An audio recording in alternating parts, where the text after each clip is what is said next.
Hello, hello. Carrie here from HomesteadHow, along with my good friend Sean from Intentional Carnivore. I always have a smile on my face when I'm talking to my friend Sean. How you doing? I'm doing great, man. Appreciate you jumping in and having me on. Yeah, I appreciate you jumping on. For those of you that are surprised, I changed the title. I changed the title on YouTube and announced that Sean's joining, and I linked to you in the description as well. But this was kind of a last minute thing. There's Dave. Hey, Dave, how's it going? I'm at the world famous Montello Theater in the basement, and we're playing Spider-Man, and I can't watch it anymore. So I was like, what the heck? Let's do a live stream. I keep getting questions in the comment section, and a Mhm. lot of them are sort of these carnivore myths. And I'm sure maybe Sean, you've heard some of these, and some of them I've answered a couple times, Mhm. but some of them are kind of good questions. They're legitimate questions that I had when I was starting carnivore, and I thought it was just a crazy thing to do. So I printed out a little list here of some carnivore myths that I was hoping Sean would help me bust here, and we'll open it up for Q&A too. If anyone else has comments, of course, questions, please leave them in the chat. Put a little Q next to them, and we'll go from there. So I guess before we jump in, I got to be careful because I always do this. There's always so many new people. I see a lot of familiar names in the chat here, but there's always so many new people here. So maybe I'll just do a quick intro, and then maybe if you don't mind, Sean, if you could do the same. So where am I now? My name's Carrie. I run Homestead How, and I've been doing carnivore now for 90. I got to check my little app I have here. 93 days. And I've been doing lion diet for 5 days. So 5 days ago, I'm like, let's do this lion diet thing, give it a try. My friend Dante from Frigno Freedom's been having really good success with it for 900 days. Right, Sean? I'm like, dude's been doing it for 900 days. I'm only at 90. I'm 1/10 of what he's done. I can go a couple days online, and I've been feeling wonderful. But long story short, I've been doing carnivore for 93 days. It's changed everything for me. It's been amazing. Like many of you out there who are new, I thought this carnivore thing was absolutely insane. Uh, yeah, it's going well. My daughter's a vegan that turned carnivore 43 days ago. Emma's 43 days of carnivore now, and she's just thriving and doing very well. My other daughter, Lily, is also doing the same. So that's kind of my quick story. Sean's story is unbelievable. So, Yeah. You yeah. you talked about me being a legend when I came on, but Dante's a legend, man. Like whenever I come to carnivore, I've been on carnivore a little over a year, about a year and 2 months. I've seen many great benefits, including some incredible weight loss, 245 pounds, reverse type 2 diabetes, non alcoholic fatty liver disease gone, sleep apnea gone, blood pressure down, off blood pressure medicine, depression. Listen, that's the best one by far. I saved the best for last, and I could go on and on because there's so many different things. But listen, when I started carnivore, the only person that I could find on YouTube documenting that journey was Dante Frigno. Okay. So, like, whatever I found, listening to Joe Rogan and Rhonda Patrick, found Dr. Barry, went into Carnivore Quest community, and then I start looking for an example because, I mean, that's what you want to see, right? You want to see who's done it and how it worked for him. And so Dante was the guy that I came to as well. So, the guy's that's a legend for sure, man. So, but yeah, not just the benefits that I've seen, man, that I can attest to, but my story's still being written. I talked to you about that a little bit on the phone recently, and and that's why I got, I guess, a passion for doing this. Started a YouTube channel, obviously Intentional Carnivore. Me and you joined up, and started doing some work. And I mean, I always tell the people that tune in with me, man, the best is yet to come because there's people getting answers, getting help. And that's, where my passion is now, brother. So that's a little bit about me. And I'm get pretty excited and get carried away. So I'll save some for a little bit later. How about that? Right. That's awesome. Yeah. And anyone who isn't familiar with Sean yet, you probably are already, but if you're not, I really encourage you to go check out his channel, Intentional Carnivore. You're just killing it over there doing the live streams, and your story is so inspirational. I've said it before, but I'm going to say it again. As running a movie theater, I love movies, and if we turn just your story into a movie, people would walk out and they'd be like, this is impossible. 245 pounds in 1 year, depression, anxiety, everything. Man, it's amazing. It's unbelievable. I think I told you this before, but when I first met you and I interviewed you, I was like, this guy's got a twin or something. He's pulling something on me here. But Right. Well, and that's why, dude. I mean, I try to be. I'm big on like just being authentic, being open, just laying it out there. Some people like that, some people don't, but I feel like that's the best way to be with people. And I've had my wife on my show, and it's not always pretty. It's not always, she's always pretty, obviously, but the story isn't always pretty. So we got into some pretty legit stuff, man. But I mean, the thing is, what I've found over the last year and a half is it doesn't have to be pretty. It doesn't have to look good. It works. And there's so many hurting people out there that was where I am, or Mhm. excuse me, that are where I was. How do I say it? I'm gonna Yeah, start. no, you're exactly. They You are know where you were at one time, hopeless. Yeah, hopeless, man. And I'm reminded of that even more this week with tragedy in my own family, my extended family, man. And you never know where people are at and what people are dealing with, man.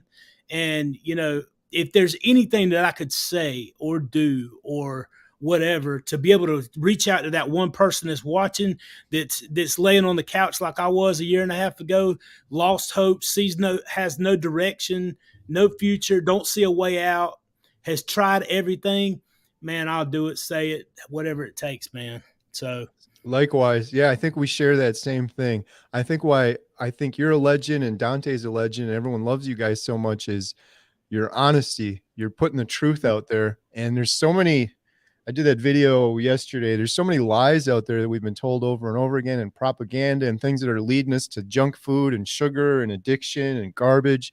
And it's nice to hear just the straight up truth. Like you said, sometimes it's not all pretty, but it's the truth, and that's what's most important.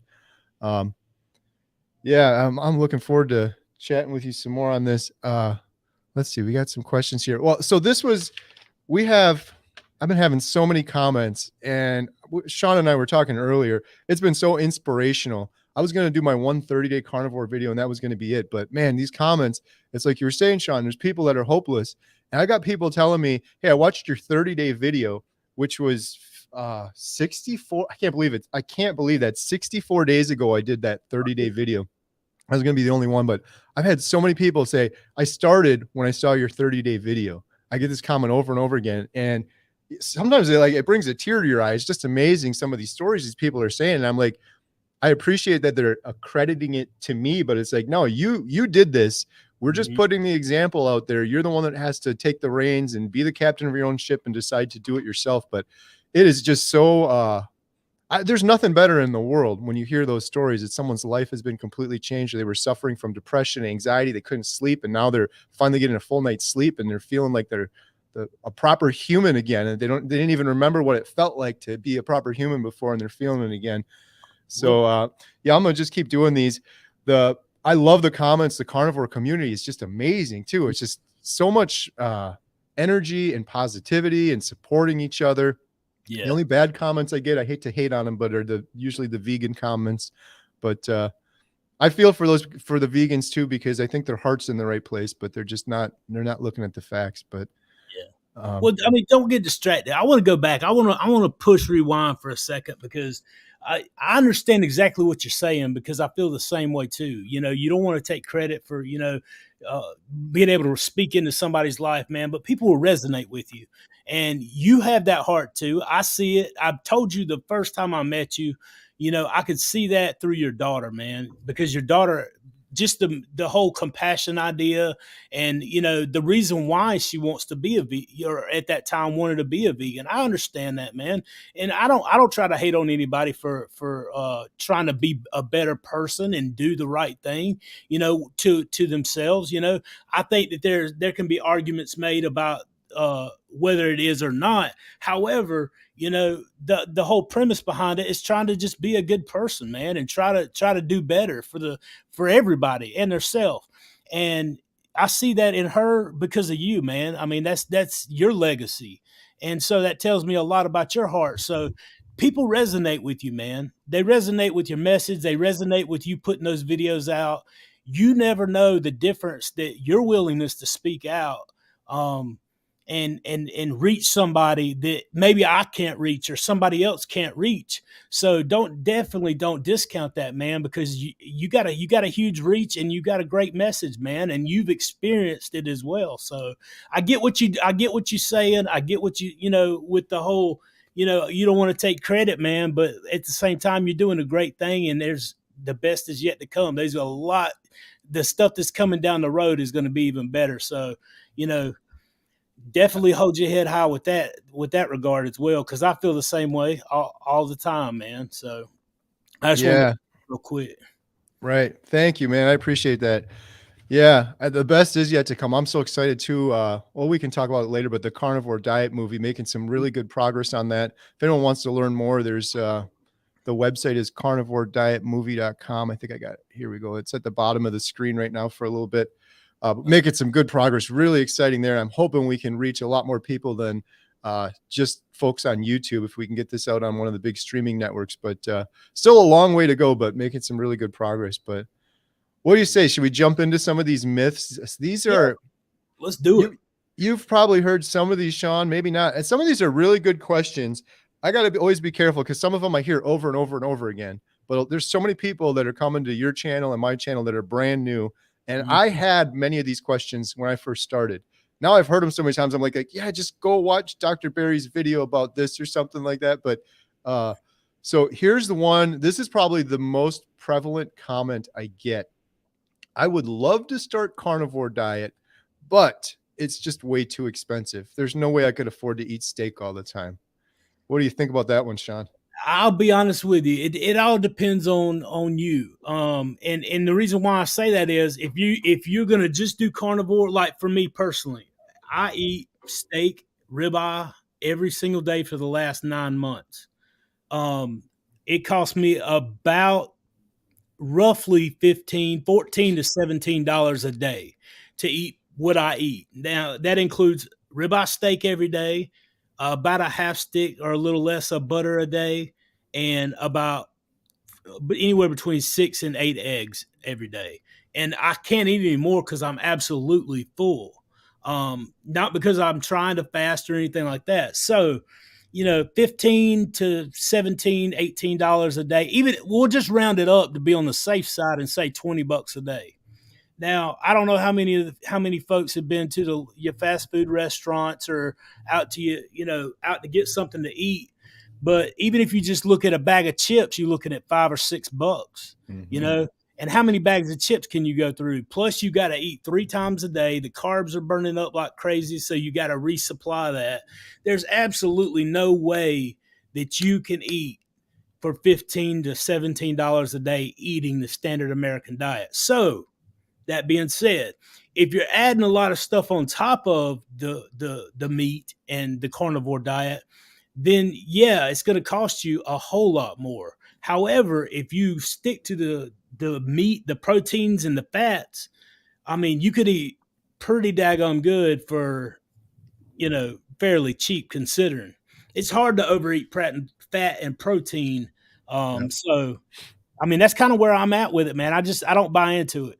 Yeah. Honestly, I think it's a big myth. You're right at about the same amount of meat. I'm thinking about maybe $15 to $20 a day, and I'm eating good. And yeah, you're right on, Sean. And this is the other thing I tell people. And again, there's new people. I thought the same way to being like I could never afford to do that, but it's a different mindset when you're on carnivore. You're not eating all those meals you were before. Mhm. That's one thing. The other thing is, I think so many people they just don't do the proper math and they really don't think about it. So I've said this before, but here's an example. Like before I was eating carnivore, let's say when I was eating really bad, I would have breakfast, most important meal of the day. I don't want to get into that one. I'd have breakfast and then I'd have a crash 2 hours later. And then I'd be having like some granola bar or some processed garbage to help me with that crash because the sugar's going up and down. Then you'd have lunch. Then you'd have a little afternoon snack, maybe some fruit. Then you'd have dinner. Maybe you go get Starbucks a couple Mhm. times a week. Like Sean was saying, that stuff's not cheap. That adds up, but people aren't accounting for that either. And maybe you go have you go out to dinner twice a week. Maybe you go home and you have a couple beers beer, wine, whatever. Every now and then you go out to eat too. Maybe you go out to eat once a week, twice a week, or maybe you don't. But if you add all of those things up, all those things I just listed, by the way, I don't do any of those. I don't do any of those. It's one $15 steak and that's it. Well, sometimes there's eggs and some other things in there, but $15 to $20 a day. I swear I gotta be at least half of what my budget was before. And the thing too is that people don't account for, if I'm spending $20 a day, right? Mm-hmm. There's almost no waste in that $20 I'm spending. Oh. Before, however, there was a lot of waste because I had so many different things. Oh, what are you gonna have? You gotta have something for breakfast, something for lunch, something for dinner. You got some leftovers. Oh, those leftovers are old. We're gonna throw those out. I'd eat so much salad before on carnivore, and it would always happen. Like, I'm gonna eat this whole thing. I don't want to waste anything, right? You'd always end up throwing up some brown lettuce. It starts getting slimy after a while or whatever, and you toss it. There's no waste. Even the bones from the steaks, we end up saving and using for bone broth. So there's no waste. And if you count the waste in, let's just say 30% of your food you waste, well, you got to add that into your cost then. I'm not adding that into my cost on my steak because I'm eating the whole thing and we're even using the bone up. Someone else had a good comment here too. Well, and you're also not adding in the fact that, like, I'm off one of my blood pressure medicines, getting ready to come off the other Yes. two. I'm not taking medication for the type 2 diabetes. I'm off colchicine and allopurinol for gout. I don't have to buy supplies for the sleep apnea machine anymore. I can go out to my go out with my kids, my wife, whatever, go somewhere, have a seat, whatever, go out doing things. There's so many different things, man, that you just don't add in. I used to drink 6 tall boy monster energy drinks trying to find some energy. Right. You're looking at $4 a piece for those things at 6. I mean, you do the math, man. So there's so much more. And plus being rid of the problems and issues that you get rid of, that's priceless. You can't even put a price tag on that. If I put all the price tags on all my copays, and so I'm self-employed, so my insurance was just through the roof. And last year we upped our insurance. So my insurance, I was paying, I think it was $1,500 a month. And I was like, I got to do it. I have so many health issues before I started carnivore. I haven't been to the doctor in 95 days. And that was just the huge price of insurance alone, let alone all the times I was still going in there. They're giving me copay after copay. And exactly like you said, Sean, I was on a lot of the same meds you were. I was on the stuff for the gout. It turned out it wasn't gout, but I was on, and I had to pay for all of that medication. I'm not paying for any of it. The other thing too, man, we could just go on this topic the whole time. The other thing too that people don't account for, but this is so true, and I know you're seeing it, Sean, is I have so much more free time now that I'm not messing around with all of that. What are we going to eat? What's for lunch? Rummaging through the cabinet. Where are we going to go for dinner tonight? Today, we talked earlier on the phone. I had a steak. I cooked it. I ate it. I think I was like 30 minutes for the whole process. I am done. Like, that was all I'm eating all day until tomorrow. That's a lot of time that's wasted figuring out what you're going to eat and thinking about what you're going to eat and running back and forth to the grocery store and to the restaurants and out to eat. The other thing too, every now and then we'll go out to eat, but I'd rather just make a steak at home. So the time wasted going out to eat too, and then the expense of that. Yeah, there's so many hidden factors in there that people don't really account for. And the biggest thing, I guess, maybe we didn't mention, or maybe we did, but you get full so much quicker. Like, that's the thing that people aren't coming into it with the mindset of. They're thinking of all of the food they're eating on the standard American diet right now. You can wipe all of that out. You don't need all of that food. You eat one big ribeye, maybe 2, or maybe some burger patties and a ribeye one day, and you're going to be full and you're going to be set, and you're not going to have those cravings anymore. 100%. I think a lot of people do that math where they're like, here's my grocery bill. Here's all the stuff I eat, breakfast, lunch, dinner, snacks, out to eat. Now they just translate that to steak.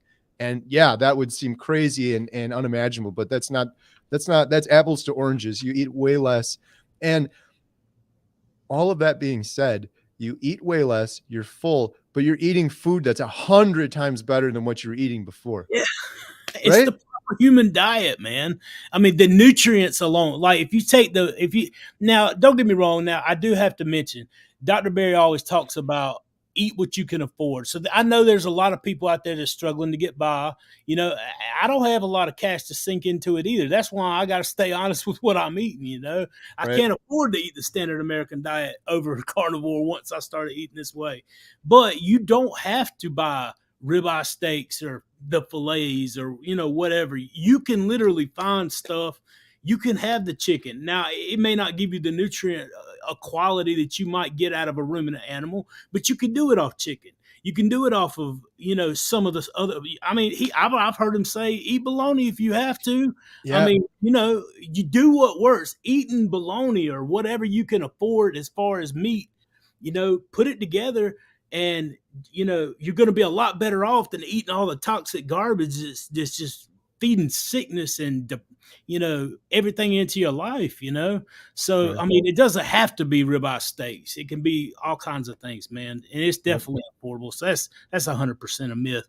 But Yep. I do want to mention before we go any further, though, you guys hit that like button, push the video out, get people in here. They may need to hear this stuff. You know, there's so many people in the chat. You know, Italian going carnivore, and you know, so many people over there in the chat. I've been noticing. I was going to shout out to you real quick.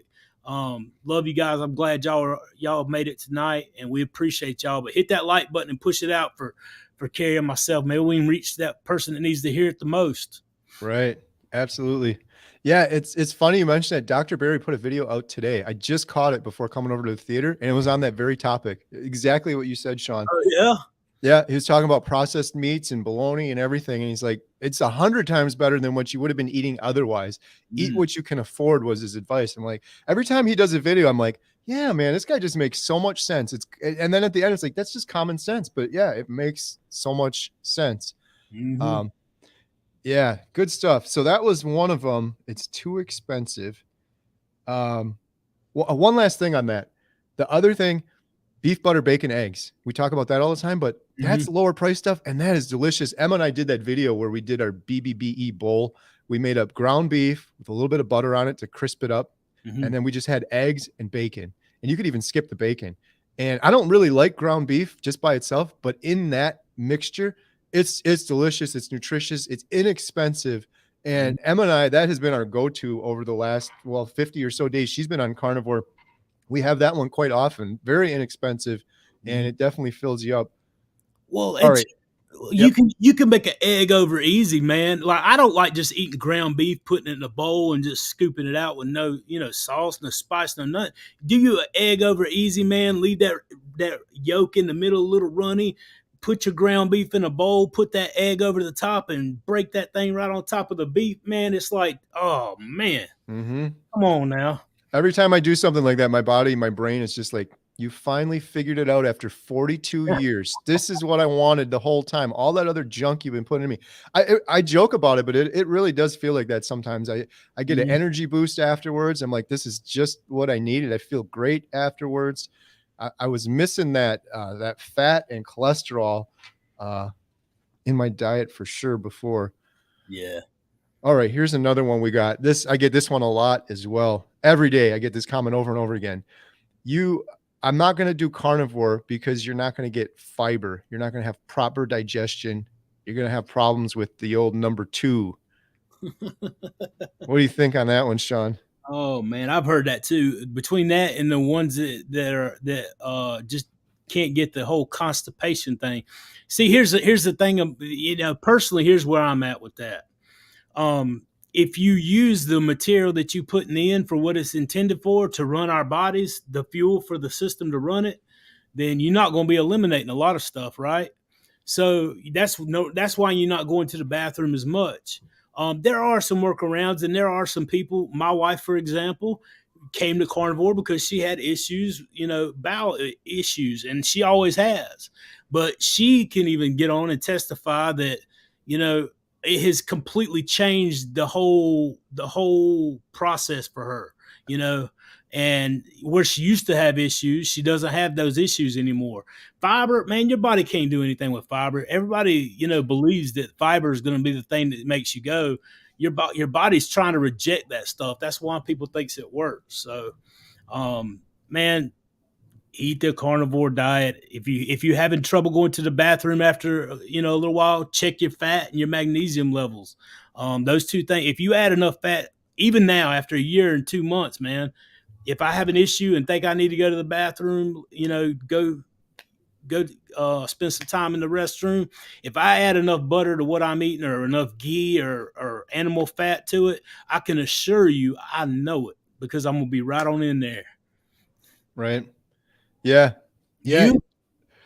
Same thing. I always tell people too, like, I don't know. I don't have any pride anymore. It gets weird talking about going to the bathroom and stuff, but it's just a medical thing, so I don't really care. But I I go way less than I did before. And then Mhm. people are like, they think, oh, that's because you're constipated. It's not. It's just exactly like Sean just described. You put a bunch of waste in, like I was before on the standard American diet. I was going all the time because my body's like, what the heck is all this junk in here? And it's processing it through. I go less now because I'm giving my body the exact fuel that it needs. But it's not constipation. I'm not in any discomfort or pain. It's nice. It's one of those, now that I think about it, it's kind of like not having to worry about cooking. It's like I don't have to go to the bathroom so many times anymore now. It's less frequent, but it's just fine. It's not uncomfortable. It's not anything like that. So yeah, lots of myths around fiber. It's really funny when you think about it because it's like you said, your body doesn't even use any of that, but everyone is so convinced you got to have fiber, you got to have it. It's like, well, Mhm. 94 days in, I haven't had any. I'm perfectly fine. That's right, 100%. And I mean, it's important, man. Amber and Dan's carnivore life said you only need fiber to help you poop out the junk food, and that's about the size of it. Yeah. All you need is that fiber to just push the rest out. So I'm with them. I'm with you on that. Yep. Okay, so I've got some more of these. Maybe we'll jump back and forth between these and some questions because I always fall behind on here. We got some good questions Oh here yeah. from Mama Bear. Do you think it's possible to eat too much meat? I still think I eat past the point of satiation, but some people say it's impossible to eat more than you need. Hmm. What do you think, Sean? I'll throw it over to you first. Honestly, I think you might be able to initially because your hunger signals are tore down, they're not working properly, your leptin and your ghrelin, but eventually, it's going to be hard to overeat protein and fat for any amount of time because your body's going to start having food aversions. A lot of people think they can't stomach to see that food anymore. So yeah, I think you might be able initially to do that, overeat it, but eventually it's going to get to the point where just looking at meat makes you sick because your body's going to start communicating with you, for lack of a better term, to be able to explain it. Um, your body is going to say, I have times where I want more fat and I'll eat it more fat. Or sometimes I'll like, well, I want a whole nother steak and I'll eat another steak. So, I mean, you just got to learn to listen to your body, but your body's got to be working properly and working towards it to do that. But, you know, you'll know whenever everything starts working more properly, I guess you would say. So I mean that's kind of where I'm at with it. And that's what I've always stuck to. That's kind of what I've heard Dr. Barry mention sometimes. And I mean, what about you? Could you tell a difference in the way that you felt hungry after a certain amount of time? Like the way, like used to before you'd get hungry and you would just be hangry. You would be like almost in a rage. But now, how is that different for you, even Carrie? Yeah, it's way different. I used to have those intense cravings, like no matter what, I had to eat something. It's much that's kind of gone on carnivore. I mean, I still get hungry because I just really enjoy eating steak and meat. Mm-hmm. Um, but yeah, I don't think it's possible to. Well, I really like how you put it, Sean. You got to listen to your body. I think that's the best advice. I've been doing that more and more on all fronts. Like, how much am I going to eat steak wise? How much salt am I going to put on? Like, I've totally adjusted things way different than I was pre carnivore. It's just like my body's telling me, dude, you need some more salt right now. So Mm-hmm. somebody would probably take a bite of my steak with the salt on it that's not doing carnivore. I'd be like, oh my goodness, that's way too much salt, or that's a crazy amount. But it's different. It's like my body needs it, so I just listen to it. I know Dr. Barry, I always reference back to him. He always says, eat till you're comfortably full. I think that's great advice. And um, listen to your body is also very good advice. Oh yeah, absolutely. All right, here's another question we've got. Let's see here. Okay. The carnivore diet, I'm not going to do the carnivore diet because it's going to raise my cholesterol to dangerous levels. I mean, cholesterol, it may raise your cholesterol. I've heard Dr. Berry talk many times about being hyper responders and things like that. But listen, my cholesterol went up, but my triglycerides went down. So I mean, the the scientific and health community has manipulated the studies and the data for so long, has pushed this idea that cholesterol is extremely dangerous, to be able to push their statins on people. And I mean, that's a decision that everybody's got to make on their own. But I mean, even talking with Bart K a couple weeks ago, doing the video this, this on the channel, he says statins create, just one statistic that he gave, and he's more than qualified to do that because with his resume. But he says you have 11,500% higher chance of developing ALS taking statins. He's like, it's contraindicated for everyone. It is dangerous. And so you take that for what you will. But listen, I'm not worried about my cholesterol. Plus, I do know for a fact that cholesterol is one of the things that leads to making up every bit of our hormones. It has so many functions in the body. And I truly believe, and this is just my opinion, so let me preface it before I go into it. My opinion, I believe a lot of the mental health issues and a lot of the problems that we see in our society today is linked to the fact that we don't get the cholesterol that we need. We're not getting the proper human diet that we need. We're not getting the nutrition. And I believe that has a lot to do with the healthcare community and the standards that we go by. We trust people to tell us what's real and what's true. And a lot of times they're not doing that because they make money off of telling us what they are telling us. So that's my opinion. You can write it down, mark it, and we'll go from there. How you feel about it though, brother? The cholesterol thing. How's yours doing?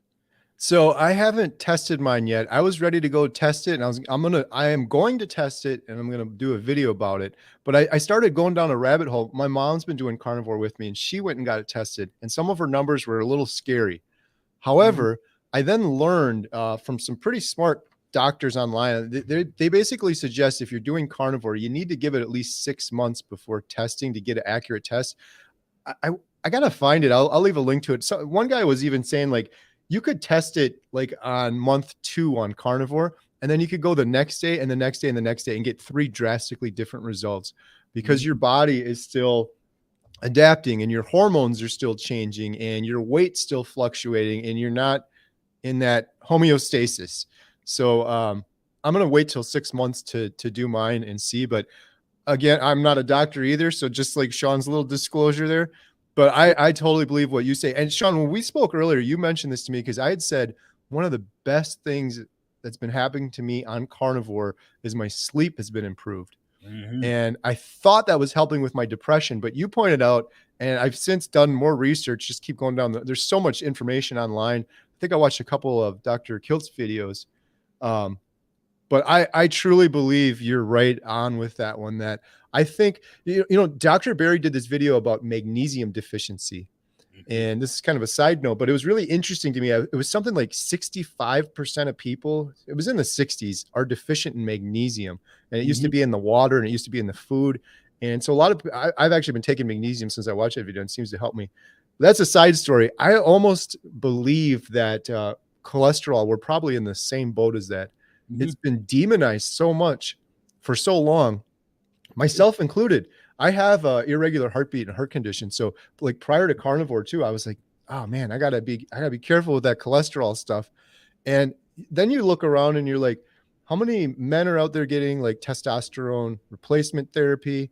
Mhm. And then there's lots of issues. I touched on this a little bit earlier. It's kind of a weird topic, but I met with Anita from Ketogenic Woman. I think she's 65. She's got an awesome YouTube channel. She does a lot of cooking videos on carnivore. But one of the things she was telling me was she was just straight up honest, which I love talking to people like that. She was like, this is a weird subject, but I don't care. I'm going to help people if I talk about it. And she said that going through menopause, she didn't have all of those crazy symptoms that all of her peers and counterparts had. They're all taking all this medication because they're having all these horrible symptoms, and she Mhm. didn't. And I think she was attributing that to having more cholesterol and fat in her diet that nobody else is having because it's been demonized. There's Mhm. also a big issue with girls, young girls getting their periods earlier and earlier. And I was reading this article. I mentioned it in my video the other day. So I have 4 daughters. Um, it was from the Wall Street Journal or something. It was like, we don't know why these young girls are all getting their periods at like age 8 or 9 or 10 or at these younger ages. And that was the headline. It was like, we don't know. And I'm like, I think I know. I think it's because they're not getting cholesterol.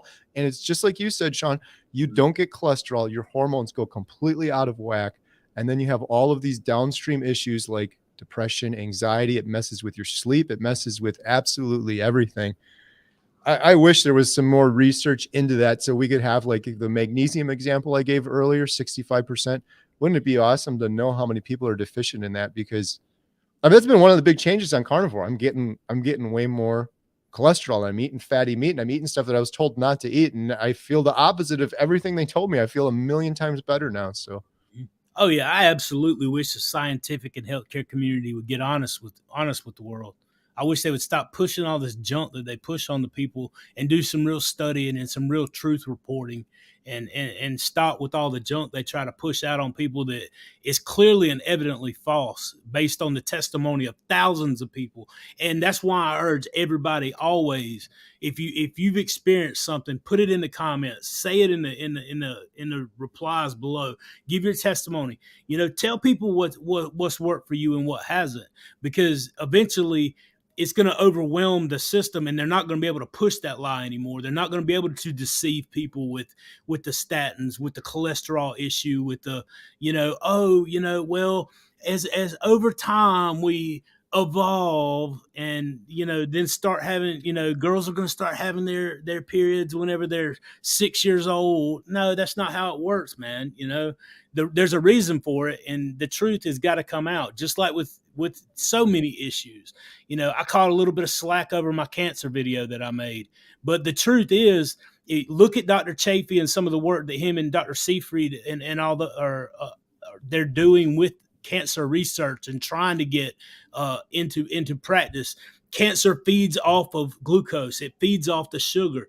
Why in the world is that not shouted from the rooftops? It's not new information.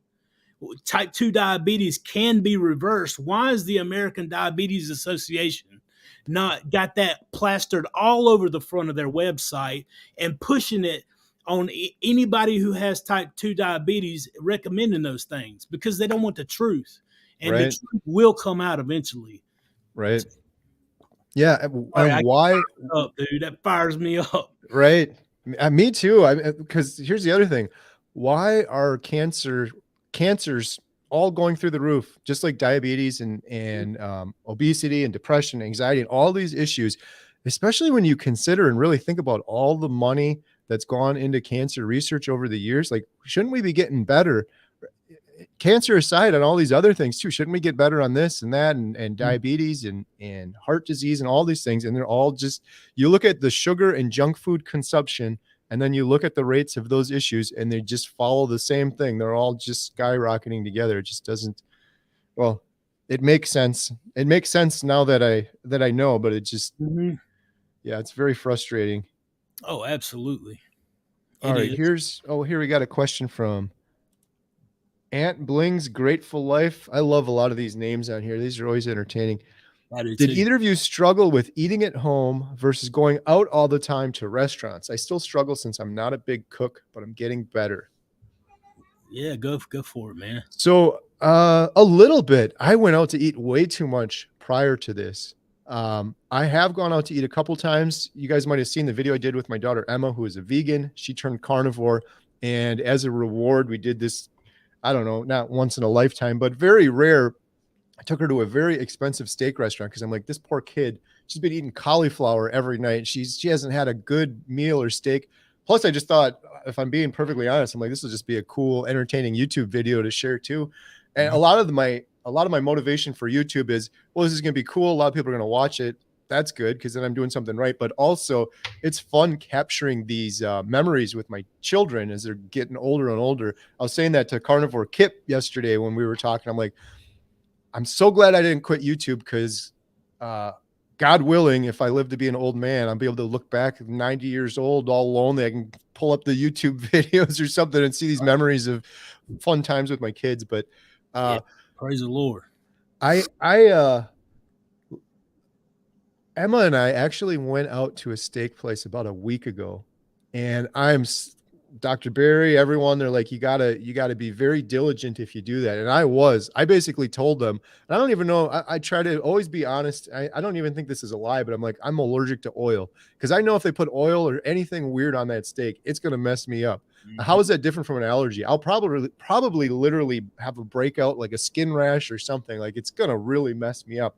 I had so many problems before that. So I told them all of that. I got a steak, and Emma got a little steak as well. And we actually got a little lunch burger too. We split that, but we ate it. And as soon as I bit into it, I was like, man, they did something. There's something on there. And it was one of the first times in 95 days on carnivore that I got a really bad stomach ache and just didn't. It was the first time I didn't feel good. I felt amazing every other day. First time I didn't feel good. And I'm like, they had something in there. They added something to the steak or some spices or something. But long-winded story short, I'm not interested in going out to eat anymore. I've also learned this, and Emma said it in the video. When we went out for that very expensive steak, that thing was like $80. I can make a steak way better than that. And Emma's always honest. If I made a bad steak, she'd be like, your steak sucked, Dad. We're gonna go to that place. She was like, I would rather have your steak. We've been doing this reverse sear thing. That's what I'm doing tomorrow. I'm really looking forward to it. I got this big, thick ribeye, reverse sear, and then on a cast iron skillet. But I can make it better at home. So it was a little hard at first because I was so used to going out to eat all of the time. But I'm so thankful I don't have to do that anymore. It's way cheaper. It was such a time suck because I live out in the woods. So when I want to go out to eat, it's like a 45-minute hour drive just to get anywhere and then another hour back. And then all of the money that was wasted. And like I said, even now, like an $80 steak, man, I said to Emma, I'm like, we can make 4 of those reverse seared, extra thick ribeyes. Those are like $20 a piece. That's expensive, but that steak is like this thick. And it's one of the best things I've ever eaten. And it'll fill me up for 24 hours. I'm like, Emma, it's funny because I give Emma a hard time. She's just like, yeah, Dad, you should just do that. I'm like, yeah, Emma, but you are missing one key detail. You're just sitting there, and then I bring you a beautiful, delicious steak. Well, I have to cook it and do everything. I'm like, you got to start learning how to cook some of these steaks up. Well, I mean, and that's what I do too, man. I'll do 4 or 5, 4 or 5 steaks at a time, and then just have a couple of days worth of food. So yeah, I agree with you on that 100%. I didn't just struggle with going out to eat. I struggled with when I first started, my family, nobody in the house ate carnivore or keto or anything. They were all eating standard American diet. So it wasn't just going out to eat that was a problem. It was staying inside the house whenever they were eating 3 times, 4 times a day, whatever. So I would go sit on the front porch. Thing I'm playing, I meant business when when I finally got my head wrapped around what was getting ready to happen, and I finally was like, this is actually working, and I'm about to work it. And like that was my mindset, and I was just like hyper focused on like, come heck or high water, we about to make this thing happen. And like, I'm not doing nothing. I'm not stumping the process. I'm staying right here, you know. And so yeah, I would sit on the front porch whenever, because I mean, don't get me wrong, I would smell it, and there would be plenty of times I'd be like, man, that smells good. And I'm like, if I the closest thing I can apply it to is uh in the Bible where it says flee the resist the devil and he'll flee from you. That's what I applied it to in my mind, and it was like, resist that and it's going to go away. So I would go outside, man. I would sit on the front porch. I'd go for a walk, whatever it took. I was willing to get away from it. So I try to tell people that now, man. If you know you better than anybody else knows you. Your mind knows how to trick you. If you're going to fall off, be tempted, or struggle with going out to eat, don't go out to eat. It's that simple. I mean, I know it sounds, harsh to say it like that, but like, when you get a hold of that success and you see the goal and you set the plan, don't let it go. Don't violate your own boundaries. Set them and don't let them go. So I would remove myself from people's houses. I would remove myself from situations just because I know me. And if I stay there or I go to that one place, I might partake or be tempted. And I don't want to do that. So I'm all about, you know, setting yourself up for success, Right. Oh, this is awesome. Carnivore Kip. Yeah. Challenged myself to a 50-ounce steak for hitting 5K today. Awesome, man. Congratulations. Good job, brother. Proud of That, you, man. that's a cool idea for a video, too. A little Mhm. 50-ounce steak challenge. I'll be all over that. Yeah, if you guys are Carnivore Kip and I did a live stream together, and he's got a great YouTube channel, too. Check him out. Congratulations on 5K. That's awesome. You send one over here, I'll eat one with you. Right? Yeah, we'll do a 3 live stream. Yeah, there you go. 150 ounces worth of steak. That'd be awesome.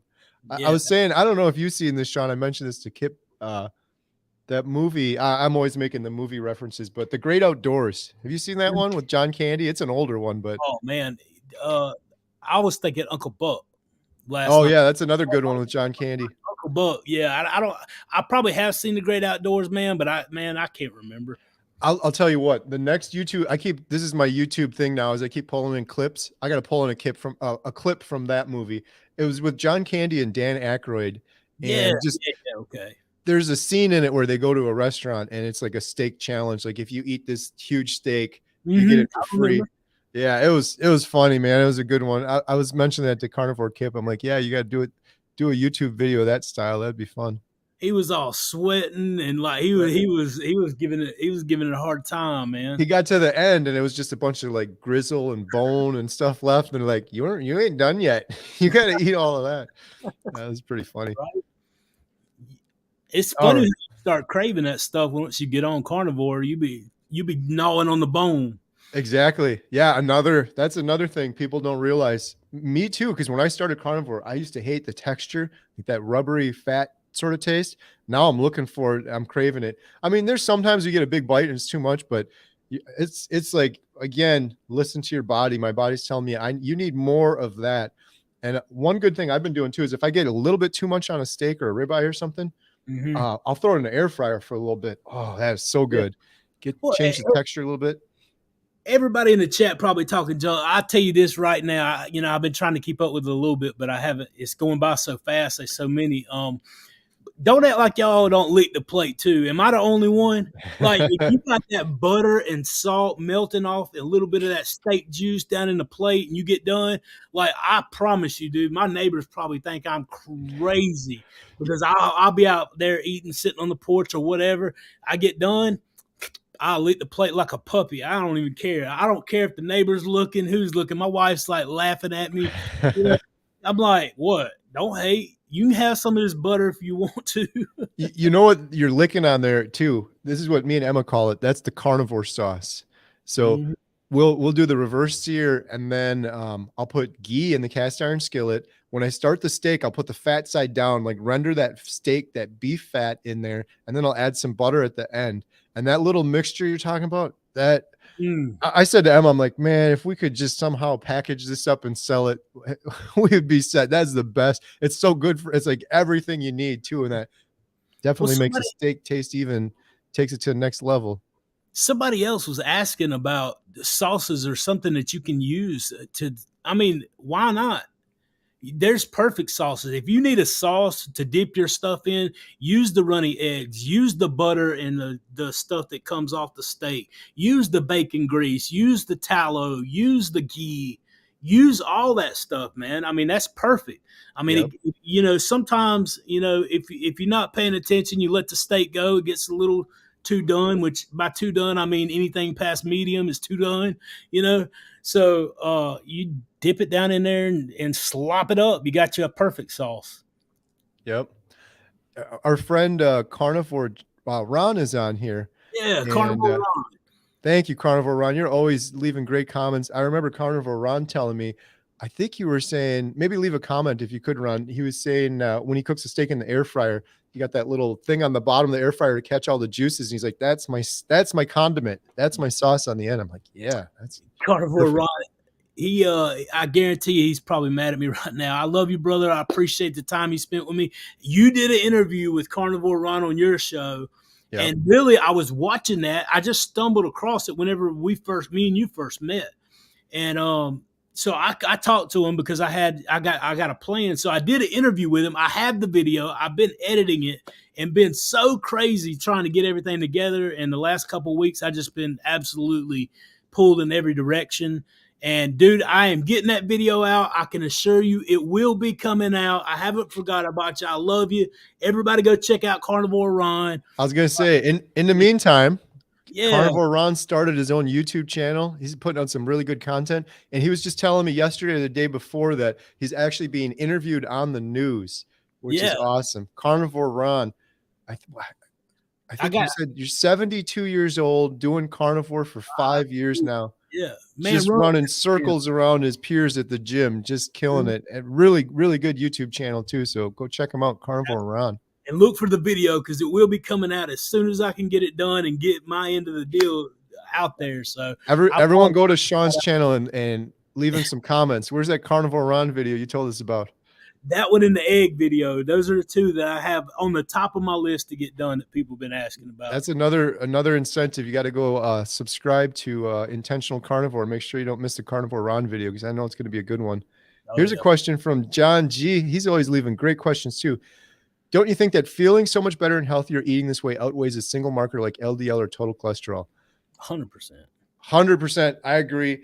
And this took me a while to realize that too, because so I recently, it'll be in a future video I'm working on, but you guys have probably all heard of heart surgeon Dr. Philip Ovadia. He wrote a book called Stay Off My Operating Table. And I think he's lost 100 pounds on carnivore. And he's been doing a lot of interviews lately. And he was getting into some of the studies, and he was getting into this question in particular. And one of the things that he said that I found so interesting was that if you have poor metabolic health, like you're eating a lot of sugar and carbs and junk food and you're almost pre-diabetic, you're 6 times more likely to have heart disease. If you have poor LDL, bad cholesterol numbers, you're 1.4 times more likely to have heart disease. Everybody talks about the LDL, and Dr. Ovadia, heart surgeon's done thousands of surgeries, done carnivore himself. He's shouting, he's basically saying your metabolic health is so important, and nobody worries about that. Even me, like on carnivore now, I've had so many people, they're like, oh man, you look great. You lost a bunch of weight. What are you doing? I tell them, then they're like, I want to see your LDL number. I've had that conversation like 10 times now. They're like, it's not going to be good, man. You're killing yourself. You're dying. And then it's like, even if that were true, I did another video on this before, but I'm like, if I lost 10 years of my life because of this, in a heartbeat, I'm still doing it. I'm sleeping. The depression's gone. The anxiety's gone. The motivation's here. I feel a million times better. I feel like I'm living now. Before I was in brain fog. I was barely functioning as a human. And I truly, honestly don't think this is going to shorten my life. I think everything you got to take into account. I'm down 80 pounds since my heaviest, 44 pounds on carnivore, but I lost a little bit with keto.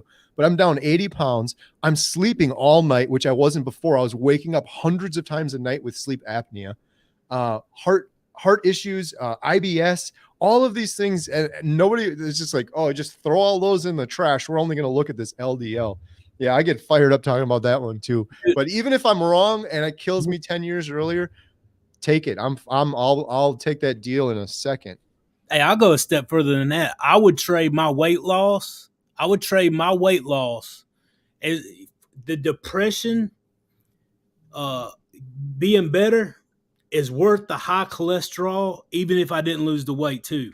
If you give me the high cholesterol and the 200 pounds I lost just to get rid of the depression, I'd take the deal 100%. That's how I feel about cholesterol. I mean, like, I'll be honest with you, that depression is something else. But you think I'm worried about some cholesterol numbers that might hurt me down the road sometime? Like I told a lady that I was having a conversation with on Facebook. I was like, listen here, you take a statin or your cholesterol might give you a heart attack down the road sometime. I might get snatched up by a pterodactyl when I walk outside like Jurassic Park on the way to my car. Right. Like I might get snatched up by, something else, a bear walking through through my neighborhood on the way to, check the mail this afternoon. Like, come on with that. I will take the high cholesterol. because something might happen down the road that they can't prove or anything else. So cholesterol, feeling good and not having that depression is absolutely 100% worth the high cholesterol. So I I'm not worried about it. yeah. I That's a powerful statement, and I totally agree with you. And if you haven't had deep, deep, deep depression, I always tell people try to be a little bit more easy or sympathetic on people because I've kind of done it too. But I remember when I had the worst, I was on every SSRI and antidepressant for Mhm. years. I had just horrible clinical depression. And I know, Sean, you've had it too. Like you were saying, you just physically can't even get up. Your whole life is just miserable and ruined. And then you'd see people, family or friends, and they oftentimes they meant well, but they'd be like, you just got to go get some exercise, get some fresh air, go for a walk. You'll feel better. And it's like you don't have 1% of a clue of how bad this really is and how there's nothing you can really do about it. That's why your story is so inspirational, Sean, because man, you came out 243 pounds lighter, but more importantly, you overcame that depression Mhm. and came through it. That's just amazing. I had it. My journey was a little bit easier than yours because I had some success with keto throughout the years, but it never did anything for my depression and anxiety. Keto never did that carnivore did. But I will say this: keto did a hell of a lot more than those SSRIs they gave me ever did. A million times more. Oh I yeah. finally had a little bit of relief. I tell people like the worst depression you get, it's just like you imagine the weather and the hail's just pouring down on you. You can't stand up. It's hailing so hard on you. And then when I Mhm. would do keto, sometimes it would just be like a bad thunderstorm. And now on carnivore, I look up in the sky. There's no hail, there's no rain, there's no snow, and there's not even a cloud in the sky. Mhm. That's the most amazing thing for me on carnivore. And on the anxiety side too, because man, I've said it before, but there's a lot of new people on here. I had the worst anxiety ever. Never would be talking to you, Sean, right now. And think about what a waste that is. Now, these human connections we're making with people, yourself included, you're talking to so many awesome people. Oh yeah. Before carnivore, never in a million years. I said it before. I used to have calls with clients, and on my lunch break, I'm gonna do it lightly. I'm gonna crash my car into this tree, and they'll have an excuse like I don't got to go on this phone call later because I'm so anxious about it, just ruminating over and over again. All those years wasted Mhm. worrying about things, and if the worst scenario ever happened for those things, I'd still be fine. I probably wouldn't even remember it to this day. None of those things I worried about ever needed to be worried about. That, yeah, truly, you hit it the nail on the head, Sean. That no depression, no anxiety on carnivore is the Mhm. most valuable thing I think anybody could have that's experienced depression and anxiety before. It's truly life changing. Yeah. Well, I was talking to the Italian carnivore last night. I don't Italian gone carnivore last night, and I mean, like me and her was talking about. I tell people all the time that depression is something else. There's two things that saved my life: Jesus and carnivore diet. And if you try either one of them, I can assure you they will both change your world. They will change the direction, the trajectory of your life. And I feel like 100%. I feel like we were designed to eat a proper human diet full of good nutrition that gives us what we need. And once you start putting that in, it's going to start clearing things up. It's the tool. It's the tool that's used to give us the proper human how we were designed to eat. So I'm more than happy to take that bet with anybody who tries it. Right? You got depression, you've been suffering, you've given up hope. Try the proper human diet. Try carnivore for 60 to 90 days, and let's talk after those 90 days and see where you're at. You Yep. know, I'll take that bet with anybody. I've got just one last thing real quick on this cholesterol thing. This is a good question, John. Thank you. I had talked about this a while back in a video, but there's so many new people here. I found this calculator online. It was like uh, how, how old you're going to live to, and it asks you 40 questions about your age, your health, your family history. Asks you all these questions. So I did a video on this a while back, but I'm like, I'm going to just fill this thing out. I'm going to be perfectly honest. I'm going to put all my stats in before doing carnivore because Mm-hmm. I keep hearing this from people, family and friends. Oh, your LDL is going to be through the roof. You're going to die. You're going to die. And you mentioned it too, but it's like people over exaggerate that so much. What if my LDL is the worst number? Like, what are the actual stats on that? It's not like tomorrow I'm going to fall over and die. It might be like take 2 years off your life. Like, instead of living to 90, I live to 80, 88 or something like that. Anyhow, I did this calculator. It was really interesting. And I think it said pre-carnivore. I got to remember because it's in the video and I'm going to mess these numbers up. But it was something like I was like 72 was when I was going to die. I was like, that's pretty good considering all the issues I had. This is some calculator, so who knows? But it had a ton of stats behind it. Asked you 40 questions. Well, then I did it again with my carnivore numbers right now. But when it came to the cholesterol questions, there's a whole bunch of questions about cholesterol. I put all the worst possible numbers in. And you know what it said? What? 72 before, 94 after. Even, and I one of the questions was, how often do you eat meat? 7 days a week. I put it all in there honestly. I said 7 days a week I eat meat, and I put the worst possible numbers I could in for all the cholesterol numbers. And I'm in my 90s now. And why? Why is that? Well, I lost 40 pounds. I'm sleeping better. All the other questions that it asked, I've answered them all honestly, but all of those other things you got to take into account. I'm exercising all the time now. I never exercised before. I couldn't even get out of bed before, and I'm exercising every single day now. So yeah, when people say that LDL number, it's like you don't drop dead the next day. You got to look at the whole picture. So it's almost like I'm hearing you tell this story, and everybody knows that cholesterol is not that bad for you. Even the calculator can figure it out. Right. So what's wrong with the healthcare? What's wrong with the system? Yes. You know what I'm saying? I'm like, how can we be so far off, man? When I put that in there, when it said, "Oh, meat 7 days," I'm like, "Oh, I know they're gonna hit me on this one," because in their little calculator, I'm sure that's horrible. But even with that number in there, all of those other things outweighed it. Exercise, sleep, weight loss. Years, yeah, man, that's amazing, dude. 20, you almost got 20 years just off right. That high. I was like, man, I would have been happy if it on the carnivore diet, if it was like 75. Like, what is that? I think I looked on the Social Security calculator before, and that's just basically says if you're 42 years old, you're going to live to 75. It doesn't take anything else into account. I was like, oh, that's not bad. Another 30, 33 years or something. That's not bad. But well, apparently now I'm good in my 90s on carnivore. I know it's just a dumb calculator. Who knows how accurate it is, but yeah. I believe it, because if you take those other things into account and just knowing my own body and how I felt before and how horrible I felt before and how I was just sitting around doing nothing before compared to what I'm doing now, it's a million times better. It's gotta translate to something.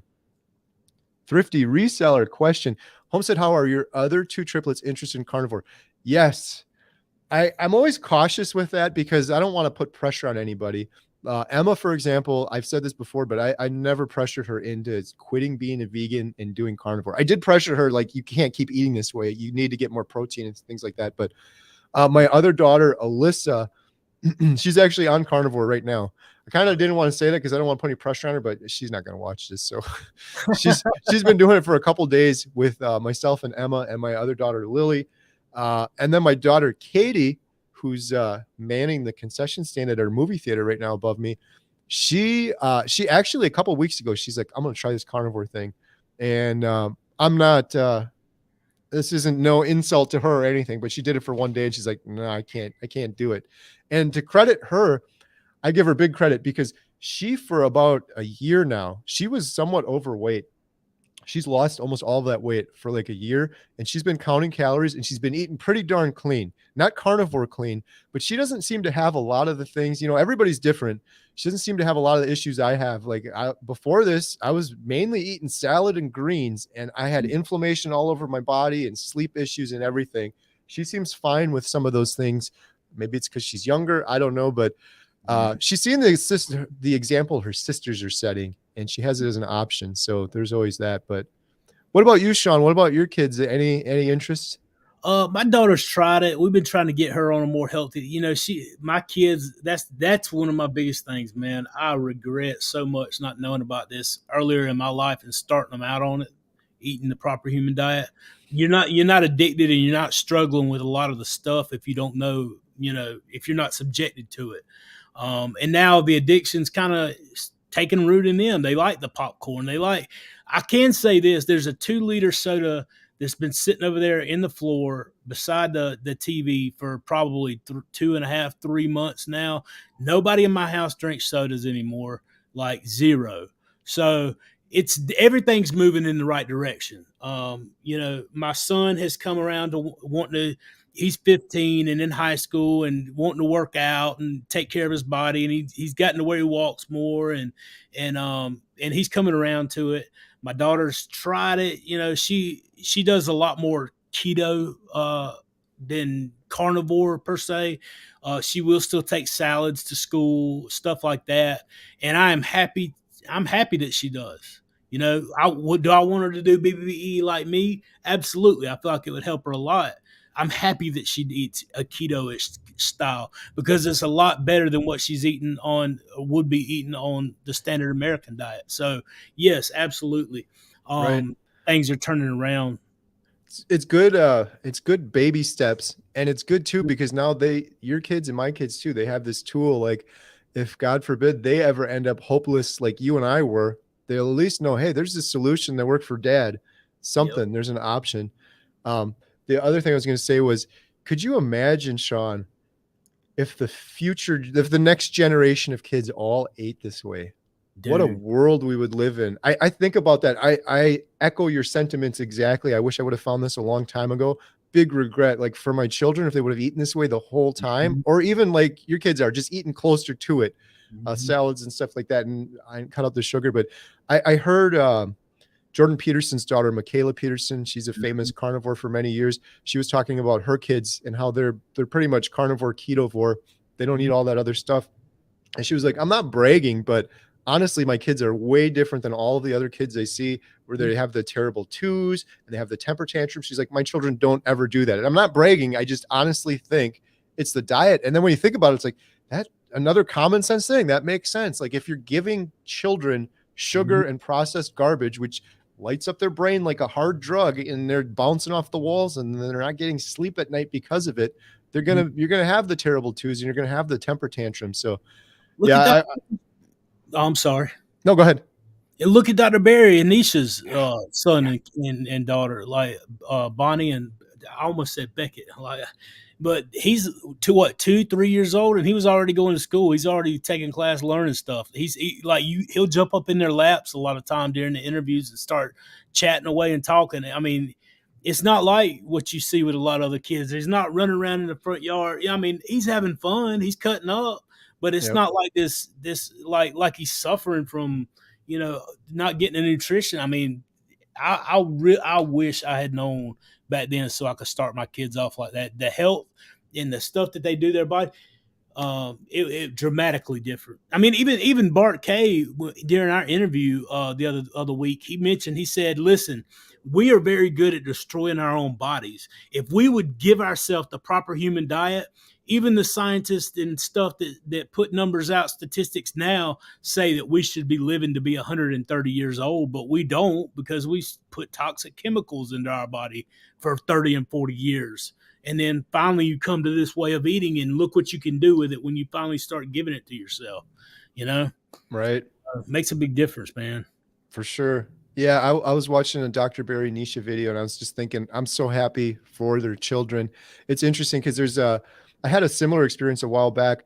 I kind of, we didn't go to church my whole life, but now we do. My family does now, but when I was younger, I didn't.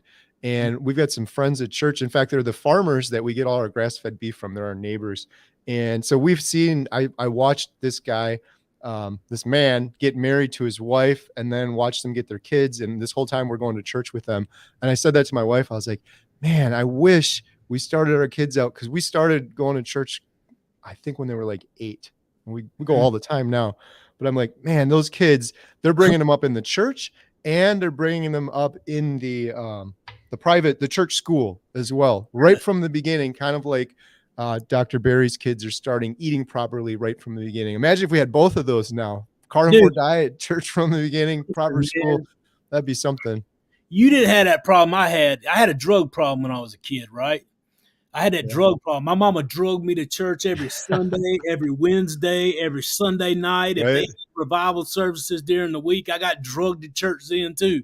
And I feel like there's, like I said, there's two things that'll save your life: carnivore and Jesus. And I'd be happy to introduce anybody out there to either one of them. You just contact me. I'll be glad to talk with you about it. I think Absolutely. that's the things that can change the trajectory of this world. Not everybody. I get along with a lot of people who believe other ways, but I'll Right. be more than happy to introduce you to those two things. So, yeah, man, huge difference. Huge difference. We will change the world, brother. I'm crazy enough to believe that. Absolutely. I'm telling you. On a lighter, funnier note, yeah, that's what it was called. So I was just going to mention the 96-ounce steak from the Great Outdoors. So Kip, Yeah, if you're still watching, Kip, you got to go 96 ounces, not 50.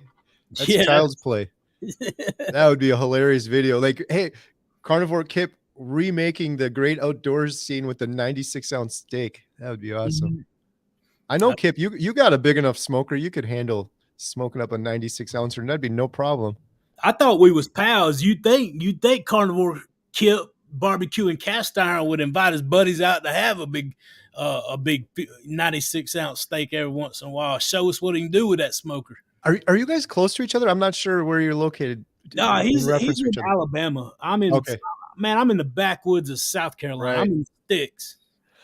I want to do that so bad. Have a meetup or something. MEAT. We could Mhm. have it right here at the theater. Someone mentioned that the other day. I was like, that is a wonderful idea. Obviously, it's going to be hard for you and some people to travel, but even just chatting with carnivores from Wisconsin, from my area, we could do it right at the movie theater, have it at the house. I gotta figure that out. I gotta organize that because that would be amazing. We could even maybe live stream some of it and share some of the discussions. Mhm. But I I've never had been so that many. far away. What's that? I've never been that far away. I've never been north of, like, I've been to Annapolis, Maryland, and like Washington D.C. I've been to Tennessee and I've been to Florida. That's the little square triangle that Right? I've been in. I had never been to Wisconsin. I never been west of the Mississippi.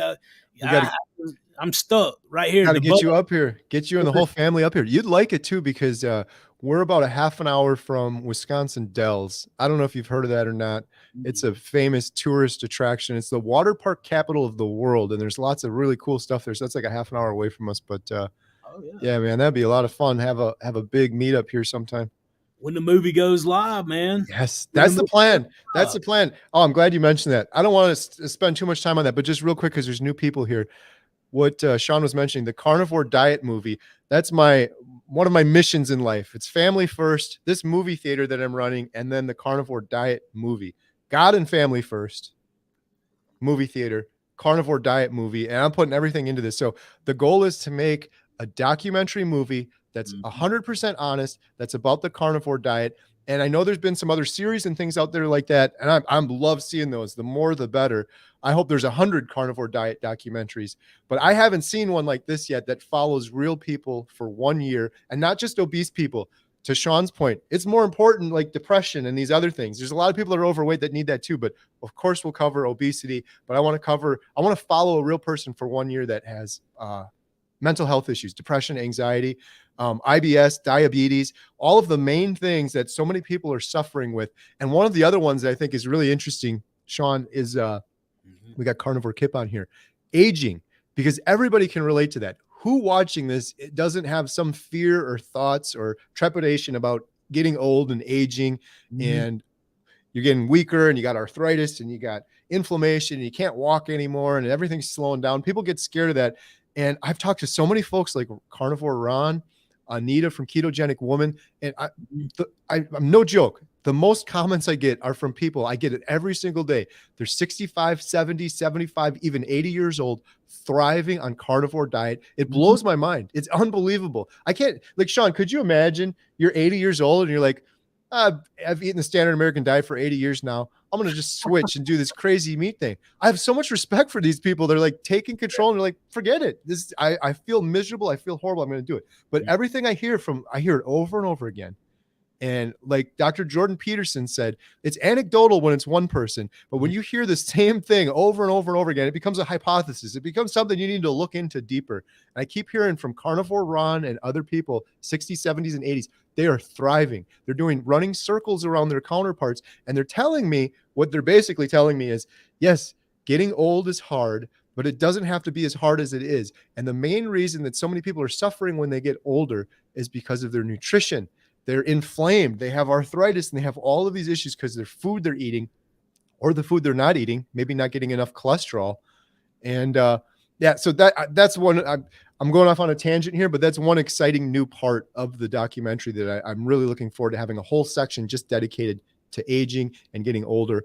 And so we set up this on the bottom of the screen, Carnivore Diet Movie. It's a website. I'm not making any money off of this. I always just want to mention that because I'm not trying to pat myself on the back, but I hate the fact that the world is in the situation we're in. Sean was in his situation. I was in my situation, in large part due to companies profiting off of us being unhealthy and sick and addicted to sugar and junk and garbage food. So I'm not making any money off of this. In fact, I'm going to be spending a lot of my own money to get this together. But we have the website. There's a GoFundMe that we set up, and I think we just hit $1,500. Every penny from super chats, if people join HomesteadHow, every single penny from that, we even have Compassionate Carnivore t-shirts. Every penny goes towards the documentary movie. And so I'm going to do the best possible job we can. We're partnering with people. We've got a lot of people. Dr. Anthony Chafee, I talked to, he's interested in working on it. Dante from Frig No Freedom, Sean from Intentional Carnivore. So this thing's going to be awesome. So sorry, I could go on forever about it, but I just wanted to mention, long story short, if you guys are interested, carnivoredietmovie.com. You can go visit. If you can't donate or anything, I totally understand. If you just want to share it, that would help immensely as well. If you just share the website with other people that might be interested in helping promote it a little bit. So I agree. It's going to be awesome, man. I can't wait to see it come to fruition. I got to share a little sneak peek, but I've been working on the rough draft. I've got the intro, the first section. The biggest thing is I want it to be relatable to everybody. And I've got a really, I can't wait to show you. I don't want to show it too soon because there's going to be iterations. I talked with a documentary filmmaker last week, Chad. He's from down south, your area. He's going to be in Wisconsin, and I said, come on over to the theater, come to the house. I'll make you a steak. And he's going to go over things with me, but he's giving me just this invaluable advice. And I've got just the first section of the documentary. We have this great hook. I think that's what's been missing from some other things I've seen out there, is just hooking people in. So yeah, I'm excited to share it and been making some good progress. And my buddy Adam, who has been volunteering his time to help as well. So more to come on that. Yeah. It's definitely going to take a lot of hands and a lot of work. I agree 100%, but I want to do it properly. That's the big thing. I thank you so much. There's a lot of folks on here that have submitted their video, have submitted there was a first step where you submit this form on the site. It takes a couple minutes. Now we have a video section, and I emailed everybody. If you didn't get that email, you could just go back to Carnivore Diet Movie and you can submit a video. We're asking for a 1 to 2 minute video. Just tell us, introduce yourself. Why are you interested in carnivore? That kind of thing. And so we're going through all of those, but I just wanted to mention, the last thing I wanted to mention was it's going to take a little while to get through all of this stuff. And the advice Chad gave me, which was very good advice, was he's like, do not rush this. I want to do the best job we possibly can. If a job's worth doing, it's worth doing well. Yeah. It takes a ton of planning and iterations and rough drafts and going through things over and over again and talking to people. So it's going to take some time to get this and then to go through all of the videos, but rest assured, I'm doing everything I can to make sure this is going to be the best possible carnivore diet movie documentary you can put together. Still working on the name too, by the way. Yeah, I agree. I mean, 100%, dude. And I'll be honest with you. I'll be as honest with you and your listeners as I am with mine. If it wasn't done right, I wouldn't want my name on it. I mean, that's just as much of an opportunity as it is. I wouldn't put my name on no junk. We got a responsibility to ourselves and to all those who come after us and to all the hurting people that we're trying to reach. So, yeah, man, 100%. If we're going to do it right, or don't do it at all, because, you know, it's definitely worth it. I was reading through the comments as you were talking just a little bit. And, you know, even like Cindy, 65, in better shape than she was in her 30s. She's doing a channel. You got Susan right under her. I'm out of a wheelchair. Like, she's not in a wheelchair and she's giving the credit up. She's excited. I mean, come on now. Like I said before, man, we got a responsibility to get the message out there, not just, you know, to those who already found it, but encourage them. But their testimonies, getting those out, man, that's huge. So, yeah, we got to do it right, or, man, absolutely do it. So, yep. And I want to make it clear too, like as Sean just said, I want this to be for everybody. So that's tricky. So when you see it first, because there's some people that already know about carnivore that are already here and Mhm. they kind of want their own version. But we got to reach the people that don't know about it yet. So we got to find a good middle ground. And it's very tricky to do, but I'll tell you what, we're going to figure it out. We're going to do it. We're going to do it properly. Mhm. Um, the other last thing I wanted to say, I was just thinking about this. If you submitted the video, that's awesome. Great. One other thing, just consider doing this. You don't have to, but consider doing this. Why not start your own YouTube channel? You can even start your own YouTube channel. Just keep it for yourself. My daughter, Emma, vegan turned carnivore. She's been considering doing her own channel, but she's like, I'll just post to yours, Dad. Then because I end up editing it and doing all the work for her. But it helps you remain accountable. And it's very powerful for this documentary. Like if you're documenting your whole process from start to finish and you got it on YouTube, man, I'll follow you. I'll subscribe to anyone doing carnivore. I'll subscribe to you right now if you start a channel, just like I did for Carnivore Ron. I've been watching his videos and really enjoying them. So that's going to be so powerful for the documentary, is not only just seeing new people and following them for a year, but people that are already sharing their story and having good results, because the proof is right there. Like we can see you're good on camera, you got a great story, and you've already started documenting it so we can show people the before, middle, and after without Mhm. necessarily starting from day one and then following them for a full year. Well, I want to throw out there before you go any further a little message to Emma. I want to say, look, if you start your own YouTube channel, I'll be your first subscriber. How about I'm a fan because, like, listen, you don't know who you're going to impact. It might be my kids who listen to you that won't listen to their dad or to your dad. Yeah, you might be able to reach way more people than I would ever be able to reach. So, you, you, 100%. You start your channel, I'll be your first sub. How about that? Absolutely. She's thought about it. They actually, her and her sisters, the triplets, they had a vlog channel for a while they were doing. But you're absolutely right. I get so many comments like that. In fact, I forgot to put my phone on vibrate when we started. I just got a text message from a gentleman. This was the coolest thing. When I did my 30-day carnivore update, someone came knocking on my door. I live out in the woods. You don't come knocking on my door. I was like, No. who is this guy? But then I found out he saw my 30-day video and he found out where I lived. And but the guy was really cool. And he lives right down the road from me. So I kind of got to meet my neighbor and I've become friends with him now. And he's been a carnivore. He's basically doing carnivore. He's a little bit of nuts here and there. So ketovore, carnivore, just almost carnivore. He's been doing it for a while now. And long story short, he knew my daughter Lily was doing it as well. So I got Lily and Emma, and he wants his daughter to do it. She has some of the same skin issues Emma has. And so he said, could you ask Emma if she'd be willing to talk to my daughter? And Emma, of course, said, yes, absolutely. Lily did too. So I think he was actually just texting me about that. But I've been getting so many comments from people too saying the same thing, Sean. I want my daughters to eat more this way. I have a vegan daughter, and can you talk to her? Can you do more videos? So yeah, we'll have more with Emma for sure. She was just with her friend for a couple days. I almost had her on this live stream with us. She's at home right now, but I was like, you could just jump on the computer there and we can load you in here. But Mhm. we've got a couple. She was asking me the other day, can we do another video? She was asking me on Tuesday. And on Tuesday, I did I think it was my 92-day update.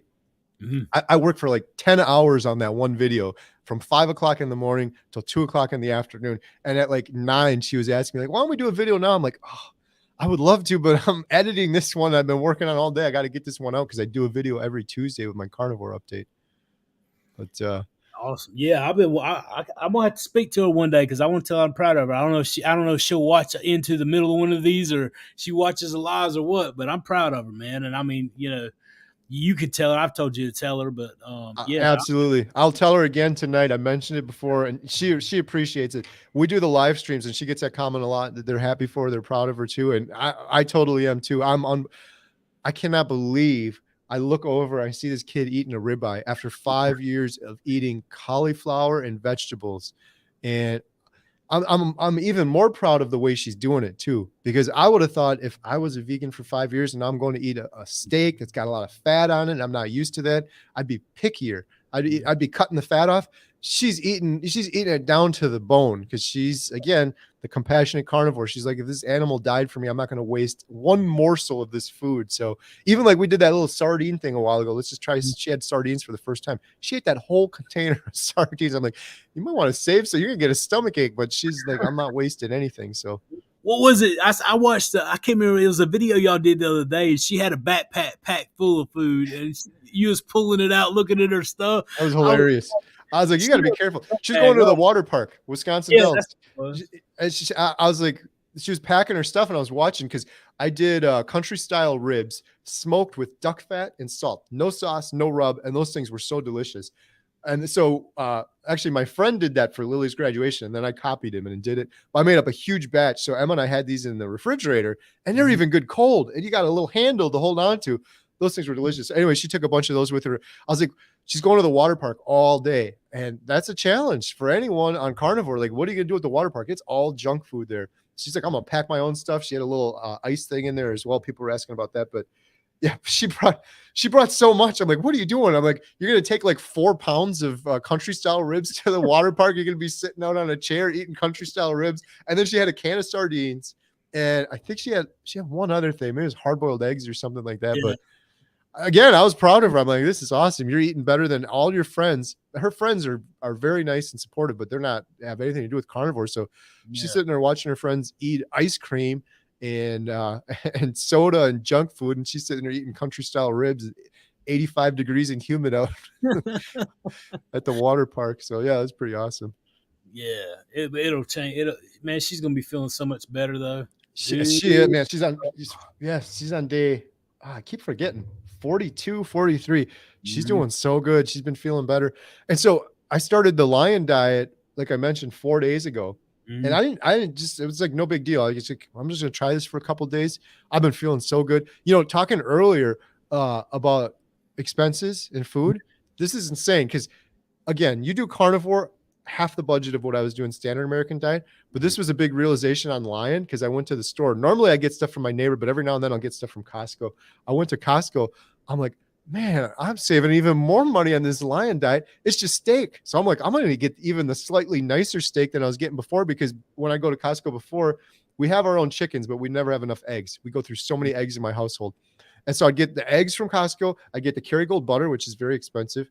And I get bacon from Costco, which is very expensive. Like I'm getting none of those things now. It's like, how much more simple could this get? I'm only planning on doing lion diet till day 100, but we're going to see, man, because I am feeling so good. I felt great on carnivore. I don't know. Maybe I feel slightly better. It's the placebo or whatever, but I don't feel any worse than I did on carnivore. Yeah. And I was eating kind of 2 meals a day before with the eggs and stuff and then a steak. And now it's just one.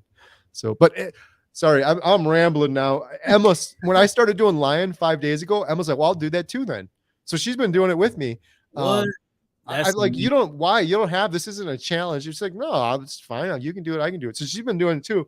She's been feeling great doing it as well. So Well, yeah, that's amazing. What I found is that your body transitions. So, like if you're keto and you go to carnivore or ketovore, your body transitions to eating that way, and then from ketovore to carnivore, from carnivore to BBBE, from BBBE to the lion diet. Each transition that you make in tightening up that system, it takes a while to get used to that. Now, I've been eating BBB and E for over a year now, because I started carnivore April the 17th, and then I started BBB and E in June.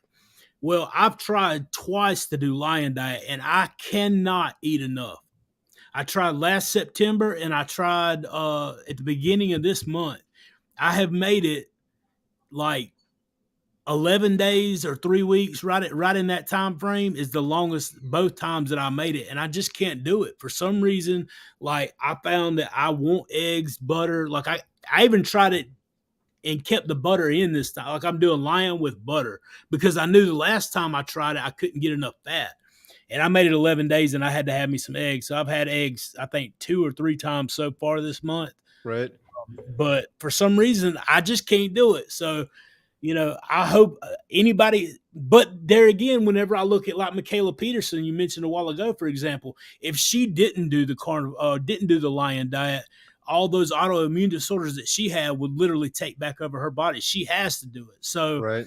I mean, there's those balances. You definitely got to find what works for you. And I wish you the best, man. I hope maybe that's where you thrive, dude. Maybe that's where your sweet spot is. Right. Yeah, we'll see. I always try to be careful too because I get so enthusiastic, but I'm like, it's just like you just said, everybody's different. Everybody's completely different. So, one thing though, I would say to some people, if you ever, I get this is the other, I guess it's not really a myth, but a big comment I get, like the other myths, is I'm stalled out. What do I do? Mhm. And one thing I always answer this, I just put cheese question mark. It Mhm. seems like cheese stalls a ton of people, and almost every time I'll get like 10 other comments saying, "Yep, cheese will stall you out. Stop, stop."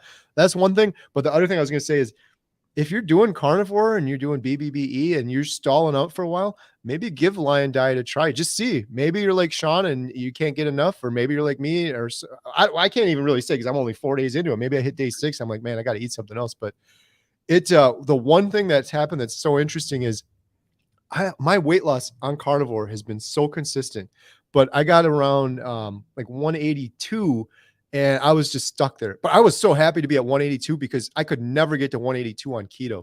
No Mhm. matter what I did. I did a 5-day water fast. I could never get that low. I was so happy to be at 182, but I was stuck there for a while. And I tell you, when I started lion diet, Mhm. it just dropped. It was like the next day or 2 days later. And I'm finally down in the, I was so happy. I don't weigh myself that often, but I weighed myself and I was in the 170s. I was so happy. I don't know. Maybe it was just a coincidence. Maybe it was lion, but it's like, if you're doing carnivore, you could do lion diet, even if you just do it for a day or two. I mean, a lot of times I probably accidentally did lion diet when I just didn't happen to eat some, eggs and bacon that day. I probably just had a steak. I probably did lion diet a couple times over those last 95 days and didn't even realize it. So Oh yeah, absolutely. maybe something to consider if anyone's out there watching and they stalled out. It's Yeah, I mean, fun too because you get a nice big steak and you can justify it a little bit better because you don't have to buy all that other stuff. mhm. Oh yeah, you got to reevaluate, reassess, see what's working. I mean, if it's not broke, don't fix it. But if it's not working how you need it to, tighten it up, see what happens. So, I mean, it's always good to do that. I'm gonna shout out my little girl because she's over here saying hello to everybody. I never shout her out. I'm like, I try to eh, remember that. You got your kids on here. I've been real iffy about that and thinking about those kinds of things, but I need to shout her out more. So I Yeah. love you, baby. Get Make sure you got your bath and get ready for bed, though. It's awesome. Oh, we got a comment from Tina. I got to show Tina's comments. I really appreciate Tina, Jennifer, Texas Carnivore. So many people in here. Just a great community. Always leaving comments and support. Be a miracle to increase life expectancy based solely on carnivore diet change. So awesome. Yeah, I agree. That'd be amazing. Amazing world if we had a next generation, a bunch of carnivores. Oh, I agree. Jennifer, she's awesome. She's on a bunch of the shows. Seen her before there, and they're so encouraging, man. Amber, there's so many people. I see them and I try to shout them out, and then it just the comments go by and by. But this community is absolutely the best. Carnivore Ron, Yeah. all of them, man. Carnivore. It's This is Sean. This is what we got to do. So when I first interviewed Carnivore Ron, he was the first person I had on my channel, even after doing all the homestead stuff. But one of the things that Carnivore Ron mentioned that really stuck with me was he was like, "Man, I would really love to go to the keto conference next year." I was like, "Yeah, that would be fun. I'd like to go to that too." Have you been to any of those, Sean? I don't think I I have know that. No. I haven't. I Wouldn't was that be something, man? Next year, you, me, Ron, Kip, Dave. It would be awesome. I'm planning on I'm gonna have I know everybody's familiar with Autumn from Watch Autumn Keto. That she's done a few she's got her own channel obviously, but she does a lot of stuff with keto with Dr. Barry and them. She's coming on the show here pretty soon, and she's like really involved with the Keto Palooza and putting that event on. So I may even go to that. I mean, I can't keep up with all that stuff. I don't know when it Right. is, where it is, and stuff like that. So if you know a lot of that stuff, I'll go. Like I was talking to Ready Set Keto, James and Emily. They're the absolute sweetest people in the world, and they were talking about going to the Keto Palooza and some of those things. So man, it'd be awesome to go hang out and talk and chat and whatever, because everybody that I've met in this community has been the absolute best. So just being able to sit down, hang out, whatever, with everybody face to face in real Right. life, that's awesome, man. Yeah. Yeah. We got to do that. I'm going to look more into it. I'm going to hold you to it. We'll have to do that for sure. Sean, how much time do you have? I tend to go on and on here. This is I'm good. crazy. Hour 33. Got a I, little bit more. yeah, I'm good whenever, man. Okay. I I got enjoy a little bit more. We're playing Spider-Man above my head right now. It's going to end soon. I got to help Katie clean up the mess in a little while, but I got another 10 minutes or so, everybody 15 minutes. like it and push the video out. Maybe we get some more right here at the end to jump in with us. And Yeah. yeah, Here, maybe we'll hit one more because I've been going back and forth here. One more myth. Someone said, I don't want to do carnivore. It's not possible to gain muscle on the carnivore diet because it's so low in carbohydrates. what? Good gracious. So you want to take that, or you want me to take that? I will take it. There's one other good one on here. I kind of wish I said that one instead. Yeah, I totally disagree with that one. I feel like every like bodybuilder I've ever heard of, they're always like more protein, more protein, more protein. I've been exercising more, and I feel like I've been able to build muscle way quicker on carnivore than I ever have my whole life. But it's so hard to say because before I attribute everything to carnivore now. Before I was depressed and I wasn't doing anything. I was just laying around all the time. Mhm. But it feels like it's happening quicker than it should. So yeah, that was a weird one. Here's one other one. This is a good one. I get this one a lot too. The carnivore diet is not sustainable in the long term. They're always like, good job, Sean. You did this for 1 year. You lost 250 pounds, but you're not going to keep that up. Right, What are your thoughts on that one? man. Sustainability. Somebody better get better. Tell Kelly Hogan. I think she's at what 15 years or something. Right. So and besides that, somebody better get in a time machine and go back and tell all our ancestors because that's how they ate to get us here. Exactly. Oh, come on. Like, first of all, it's the proper human diet. And before we couldn't swing through uh, McDonald's drive through and pick that toxic stuff up and take it to the house. We couldn't stop by the grocery store on the way home, you know, 3,000 years ago. So, yeah, they had stuff. The vegetables and stuff that they were able to grow back then, they is nothing like what we have, the genetically modified junk Right. that's even there now. But we don't need that stuff, man. So it is sustainable. If you want optimal performance, that's exactly what you're going to eat is the proper human diet. And as far as the working out with carbs, I didn't even speak to that because it's crazy. Even listen to Bart K. He says one of the worst things you can do, and I mean, what does Bart know? He's just a scientist who has expertise knowledge in exercise physiology. I mean, he talks about pouring carbs into your body and it directly prohibiting your muscles being able to heal, heal and stretch and grow and function properly and do the hard work that they're intended to do whenever they grow. So you're really just hurting yourself when you pour those carbs into your body with the muscles. So Right. um, absolutely 100%. So that's Yeah. where I'm at on both of those. Yeah, I think you nailed them good. Yeah, someone said the fruit thing too. To your point, an orange nowadays is like a piece of candy. It's Mhm. unrecognizable from an orange of 50, 100 years ago. It's been changed so much.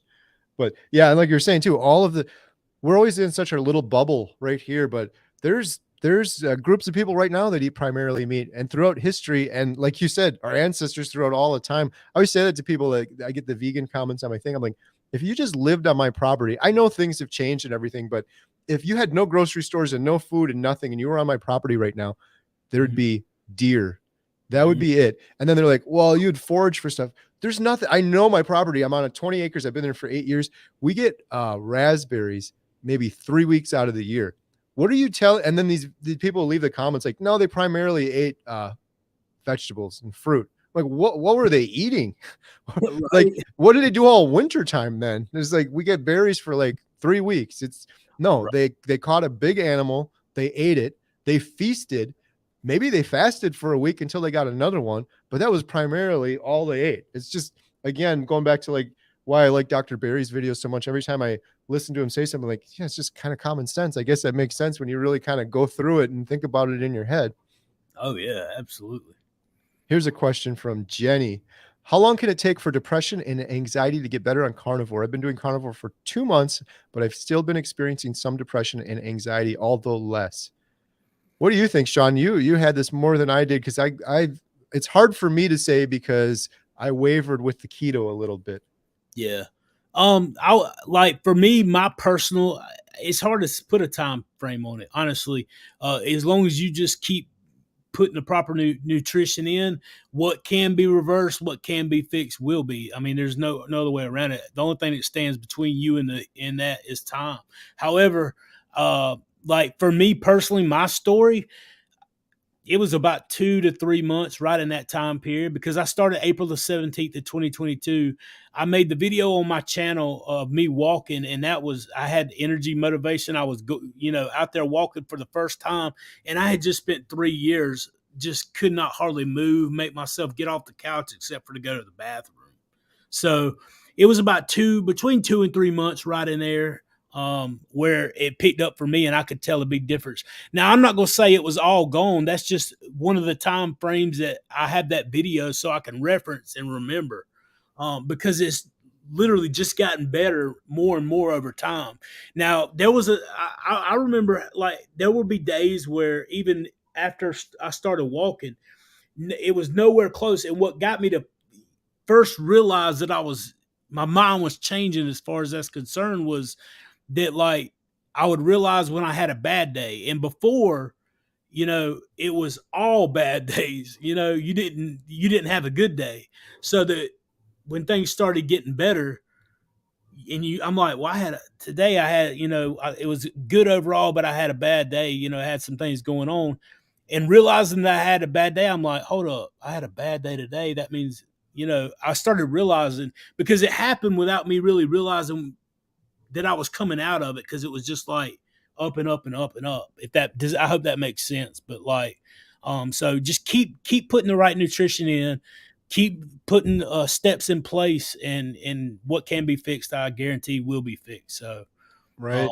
do some workout, push yourself, have that talk with yourself, and pray. That's a good way to help alleviate those issues too. I always recommend that. Absolutely. Yeah. I know when I did my 30-day update, I was feeling amazing. So I was starting to feel some things earlier, but it's so hard because everybody's so different and you can't go off of me because before that I was already doing keto pretty well on and off. So I think that gave me a leg up. I had Mm. some more time. Uh, I guess the only other thing I would add is I keep hearing this from more and more people. I don't know what your experience is, Sean. It's been my experience. I felt amazing on day 30. And I'm like, it's not going to get any better than this. And I'm fine with that because I feel great now, but it gets Mm. better and better. Dr. Anthony Chafee, when I talked to him the other day, he was getting into the deep science, like, what was he saying? Like the sheathing on your nerves and stuff starts rebuilding after time. Yeah, he was getting into this deep stuff. And I'm like, wow, I mean, it all makes sense. But he just said to me, it's great you're approaching 100 days, but it's still going to just keep getting better and better as this stuff, all these other things that are going on deep inside your body that you don't think about it. I hear it from other people in the comments too, like, oh, you think that's good, just wait till you hit day 100, wait till you've been doing it for 6 months or whatever, and it just keeps getting better. So here's a I- comment from Cindy. I have two sons, 42, 41. They won't listen to me at all about keto carnivore. Both are over 300 pounds and it makes me crazy. That's a tough one. I don't know what you think, Sean. For my thing, I have this firm belief that you can never really change anybody else. So I'm always very careful. I heard Dr. Barry talk about this once. I think one of his keynotes or something. He was saying, those people that stand on the corner and they're holding the sign up and they're protesting something. Lots of younger people do that a lot. And he's like, how many times have you ever read that sign and been like, "Yep, I'm gonna go do whatever that sign says now"? He's like, it never happens. You no. have to just, the only thing you can really do is set your own example. And if they're ready, if they're at the point when they're ready to make the decision to do it for themselves, then at least they'll see their example. That's kind of what my thinking is with the carnivore diet movie. The whole theory behind the movie was, at one point I was hopeless, just like Sean was hopeless. I wish I knew about carnivore then. I wish I had somebody else's example. So the purpose of that documentary isn't to say you need to do carnivore diet. It's, here's examples of people that have done it. Now, if you're hopeless and you have nothing else, at least you can see these examples and then you can take the initiative and make the decision yourself. I get you though, Cindy, because it's so tough seeing your family suffer and get worse and worse. And there's an answer for them and they don't want to do it. But yeah, I don't know what else you can do in that situation other than just share the example and not try to push them too hard, but put it out there. But yeah, I don't know. What are your thoughts on that, Sean? Oh, I'm 100% agreement. You know, the I am a big advocate for living the example in front of people, not just, with carnivore, but in, my spiritual walk as well. Both of those go hand in hand to me. I don't think you could separate them, and I know that I always lose subscribers when I go to and start talking down that route, but to me, they interlock together. And, you know, I feel like that's something that we need to be an example in what we do and how we live our life. I think it's critically important to just live that out in front of people and just show them, hey, look, this is what you're gonna get. And at some point, they have to get it for themselves. You can't make them. I'm with you though. It breaks my heart to see people suffer when they don't have to, and that's what drives me too. Just like it does you with your channel and Carrie with his channel and so many of the others. We got a heart to see people helped, and that's the main message. So Absolutely. Susan, thank you for your comments. Susan is a regular commenter. I really appreciate it. she's a neighbor. She lives not far. She lives in the upstate right here around me somewhere. Oh, that's awesome. Yeah, Yeah. she's always got good it's kind of funny. This is how we are at the movie theater. I'm starting to learn people's names, and so people will come into the theater. I'm like, "Oh, hey John, how's it going?" It's kind of a fun thing, and now it's happening on this carnivore site too. It's pretty awesome. Like, "Oh, there's Susan again." Susan says, "Keto has saved my life, and now I'm transitioning to carnivore." That is awesome. Oh, I love hearing that. And Susan, you got this. mhm. You're like a veteran because you've already done keto. It's hard to do keto when you've eaten the standard American diet your whole life. Now going from keto to carnivore, you totally got this. You're gonna be doing carnivore, and then you'll be like, "Well, I want to try this lion diet thing." Just keep transitioning it up. But that's awesome. I'm so happy to hear that. I know that good things are in store for you for sure. Absolutely. Jennifer said, I had the same drug problem, but I'm so grateful for being raised in a Christian home. Oh, Yeah, absolutely. Just so, if anyone's jumping on now, Sean didn't really have a drug problem. His mom drug him into church all the time. So make yeah. that little disclosure. Yeah, I guess that is a good one to put out there. Right. Well, you did have a drug problem, sugar. Yeah, exactly. Yeah, we all did. I did too. Let's see. Oh man, there's so many comments in here. So what else do we got here? Yeah, if you see any that I missed, Sean, feel free. Oh man, that was so much. I mean, there was so many. I was trying to keep up with them for a while. There Here's one. was How long does it take for aches and pains to pass? How about the saggy skin? Oh, that's a good question. I keep it's so hard to I wish I kept a better like log of all these things. It's so weird with carnivore. I keep having these epiphanies where it's like, oh, you know what? I don't have this elbow pain anymore. And it's things that I didn't even realize were a problem before. I keep referencing my 30-day video because that was around the time, like maybe day 25 to 30. I just started feeling amazing. But again, everybody's so different. I was doing a little bit of keto before that, so I was kind of already started a little bit that way. I my don't know. What are biggest. your thoughts, Sean? My thing is I lost 245 pounds in the last year, and I can assure you, the main thing is get to the saggy skin. That's the message I want to put out there because I spend a lot of time. I get asked that question a lot, and I'm like, get to the saggy skin. I can assure you that you will trade this. Even what I have, I would trade this for the dragging the 245 pounds and the diabetes and the depression and all the things around. You know what I'm saying? If that makes any sense, get to the saggy skin, and I promise you, you're not going to care nearly as much about it when you get there as you are whenever you start out, my friend. It's going to make a huge difference. I don't know, honestly. Either have surgery or do some fasting and autophagy to try and working out. Do which is one of the things that I'm moving in to the phase that I'm moving into now. I try not to do a lot of working out until I got closer to my ideal goal weight of 190. And then, but that's where I'm headed. That's how I'm moving, and that's the direction I'm going.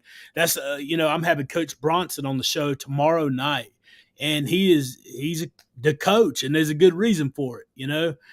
He's motivating, he's inspiring. And I want to get some pointers from him because I need them, not just for everybody else, but I'm learning too, and I'm going out there too. So, I'm definitely going to be hitting him up for some answers for some workout. Right. Because I mean that's where I'm at. But I'll take the skin. I got it though. I can assure you. I don't know. You can see it hanging under my arm, Yep. and stomach, and stuff. I'm feeling way better, but yeah, it's funny you mentioned that. I was in the car the other day, put my hand out the window. I was like, oh, what's that? Right? I'm like, what is that? It's like for me, I'm like, I'm fine with it. Great. It's like a trophy or something. That's Yeah. I'll take it.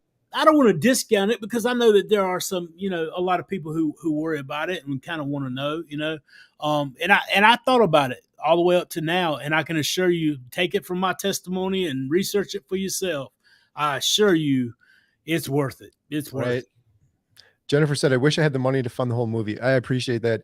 Yeah. And like I said, if you guys can't give money, I totally get it. If you just share it, that helps a great deal. But we're going to get it done either way because honestly, I don't think we're going to be able to raise the money that's going to be needed to do it. But we're going to figure it out and we're going to get it done. Like if I have to shoestring it together. And Sean and I were talking before. I'm like, man, we got some good stuff already with some of the videos that I've done in the past with some of the excerpts from the different carnivore specialists and things like that. But we're gonna get it done for sure.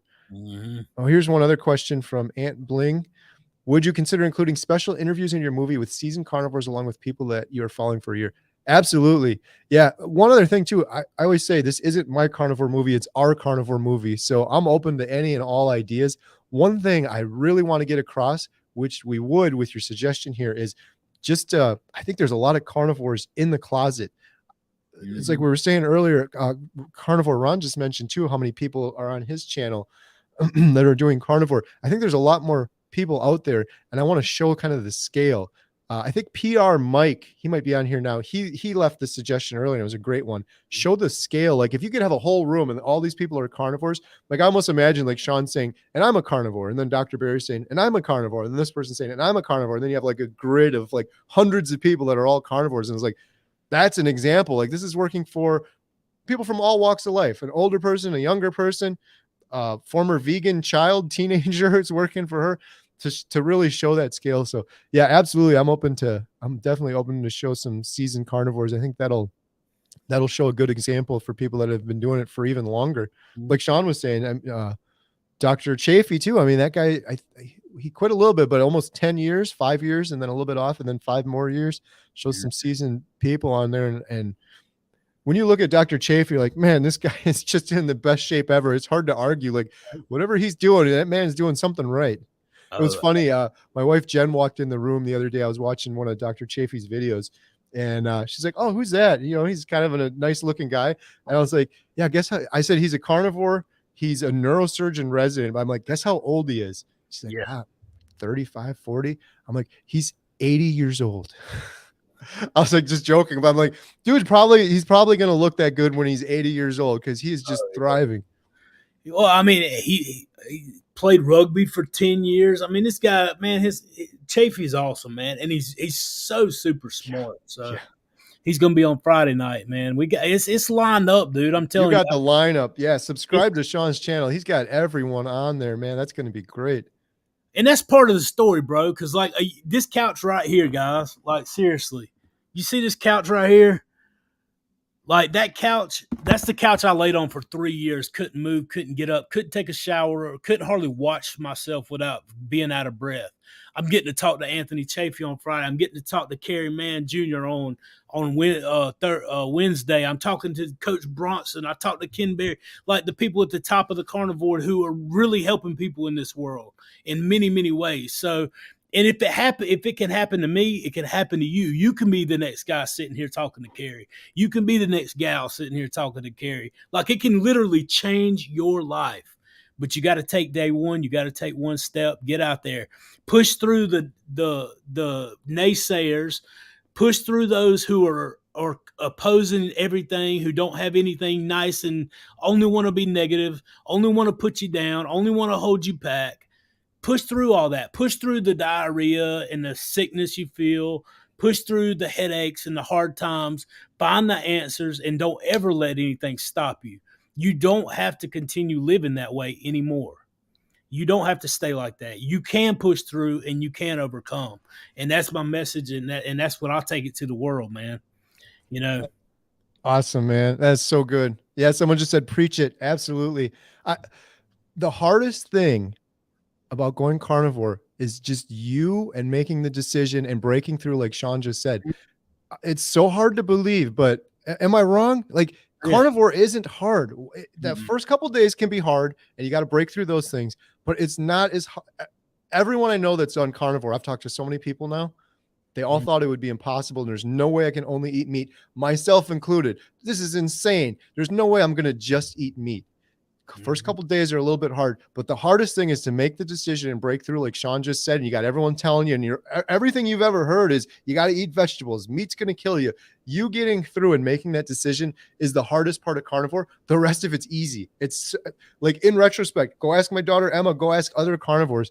Once you get into ketosis, if you're doing this, it's the easiest thing in the world. You don't have to think about food anymore. It's just amazing. That's a good note to kind of end this on, because we got to kind of wrap this up. I hate to shut it down, but I got one more question for Sean. I was just thinking about this. Uh-oh. Could you imagine you're sitting on your couch now? Mm-hmm. What has it been? A little over a year?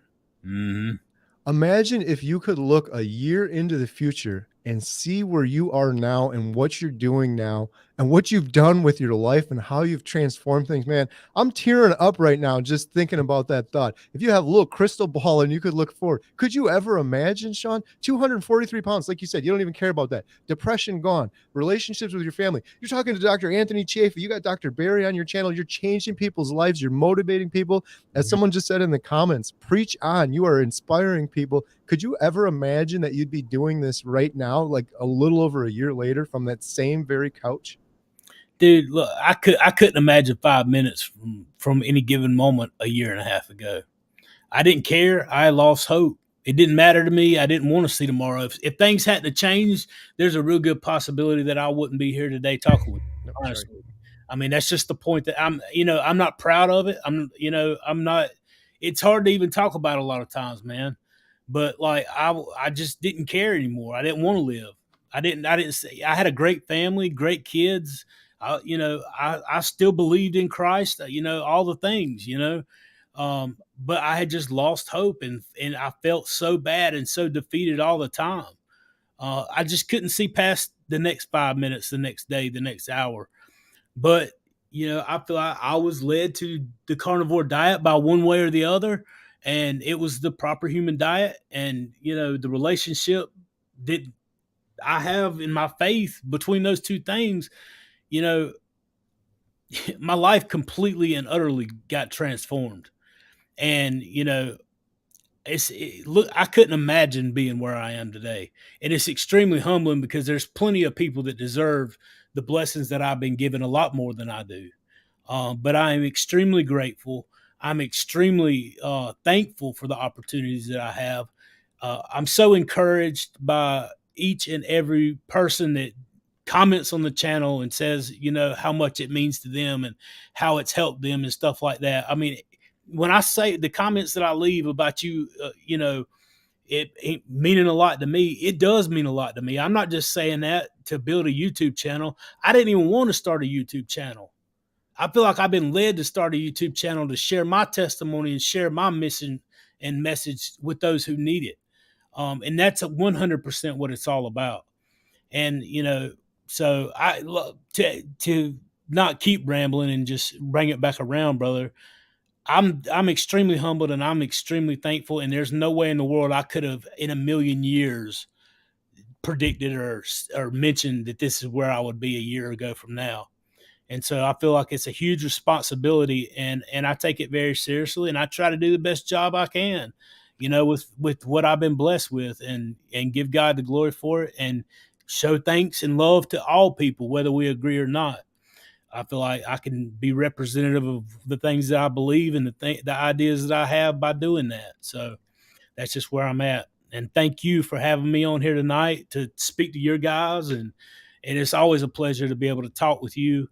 I really believe that we can change the world. I believe that the best is absolutely yet to come, and I want to see this movie, man. I want to see it happen, not just because I think it's a great opportunity for me, but I think in you as well. But I know that there's going to be people that see it that are in the place where we were, and you can't Right. overstate that, man. So it's like you said, if we can help one person that is in It's that hopeless place that we were in at one time, it'll all be worth it. But I I'm proud of you. I can't, it's just unbelievable what you've done, getting through the depression, 250 pounds. More people, I said this to you when we spoke before. I'm going to say it one more time and then we got to end this, but more people need to hear your story and be inspired by you. And you're just killing it, man. I'm so happy for you. I've been talking to, I talked to Sean earlier on the phone today, and I'm like, after I got done, I'm like, could you imagine ever having this much energy that you have right now before carnivore? And you're doing it all for a good purpose, but you're just killing it. You got a great lineup on your channel. So again, if anyone's new here and they're not familiar with Sean's story, go subscribe. Intentional Carnivore Sean, man, has got some great videos over there, and I'm really looking forward to sharing your story in the carnivore diet documentary. More people need to hear your story. It's just I always laugh when I think about it, but it's unbelievable. If we make a whole movie about Sean's story, people are going to walk out and say this is fake. There's no way this guy lost 250 pounds in 1 year, got out of depression and everything else. Right. Sitting on that same couch right now, you've completely transformed your life. You said, I'm the captain of the ship. I'm taking control. And you did it through everything. It had to be like the hardest thing in the world to do with the depression and with the amount of weight you had to lose. And here you are now, just not even over a year later, and just thriving, man. It's impressive. I'm so happy to know you, and I'm so happy we get to do this. And I'm really looking forward to working with you more on the documentary. So let's leave it at that. Check out Sean's channel. Oh, let me post it up here one more time. You all know what it is, but put it on here. It's Intentional Carnivore on YouTube. Subscribe to Sean's channel. It's amazing. He's doing some really good work over there. And thank you, everyone, for all your questions, support. We love the carnivore community, and have a good night. Absolutely. Good night, guys.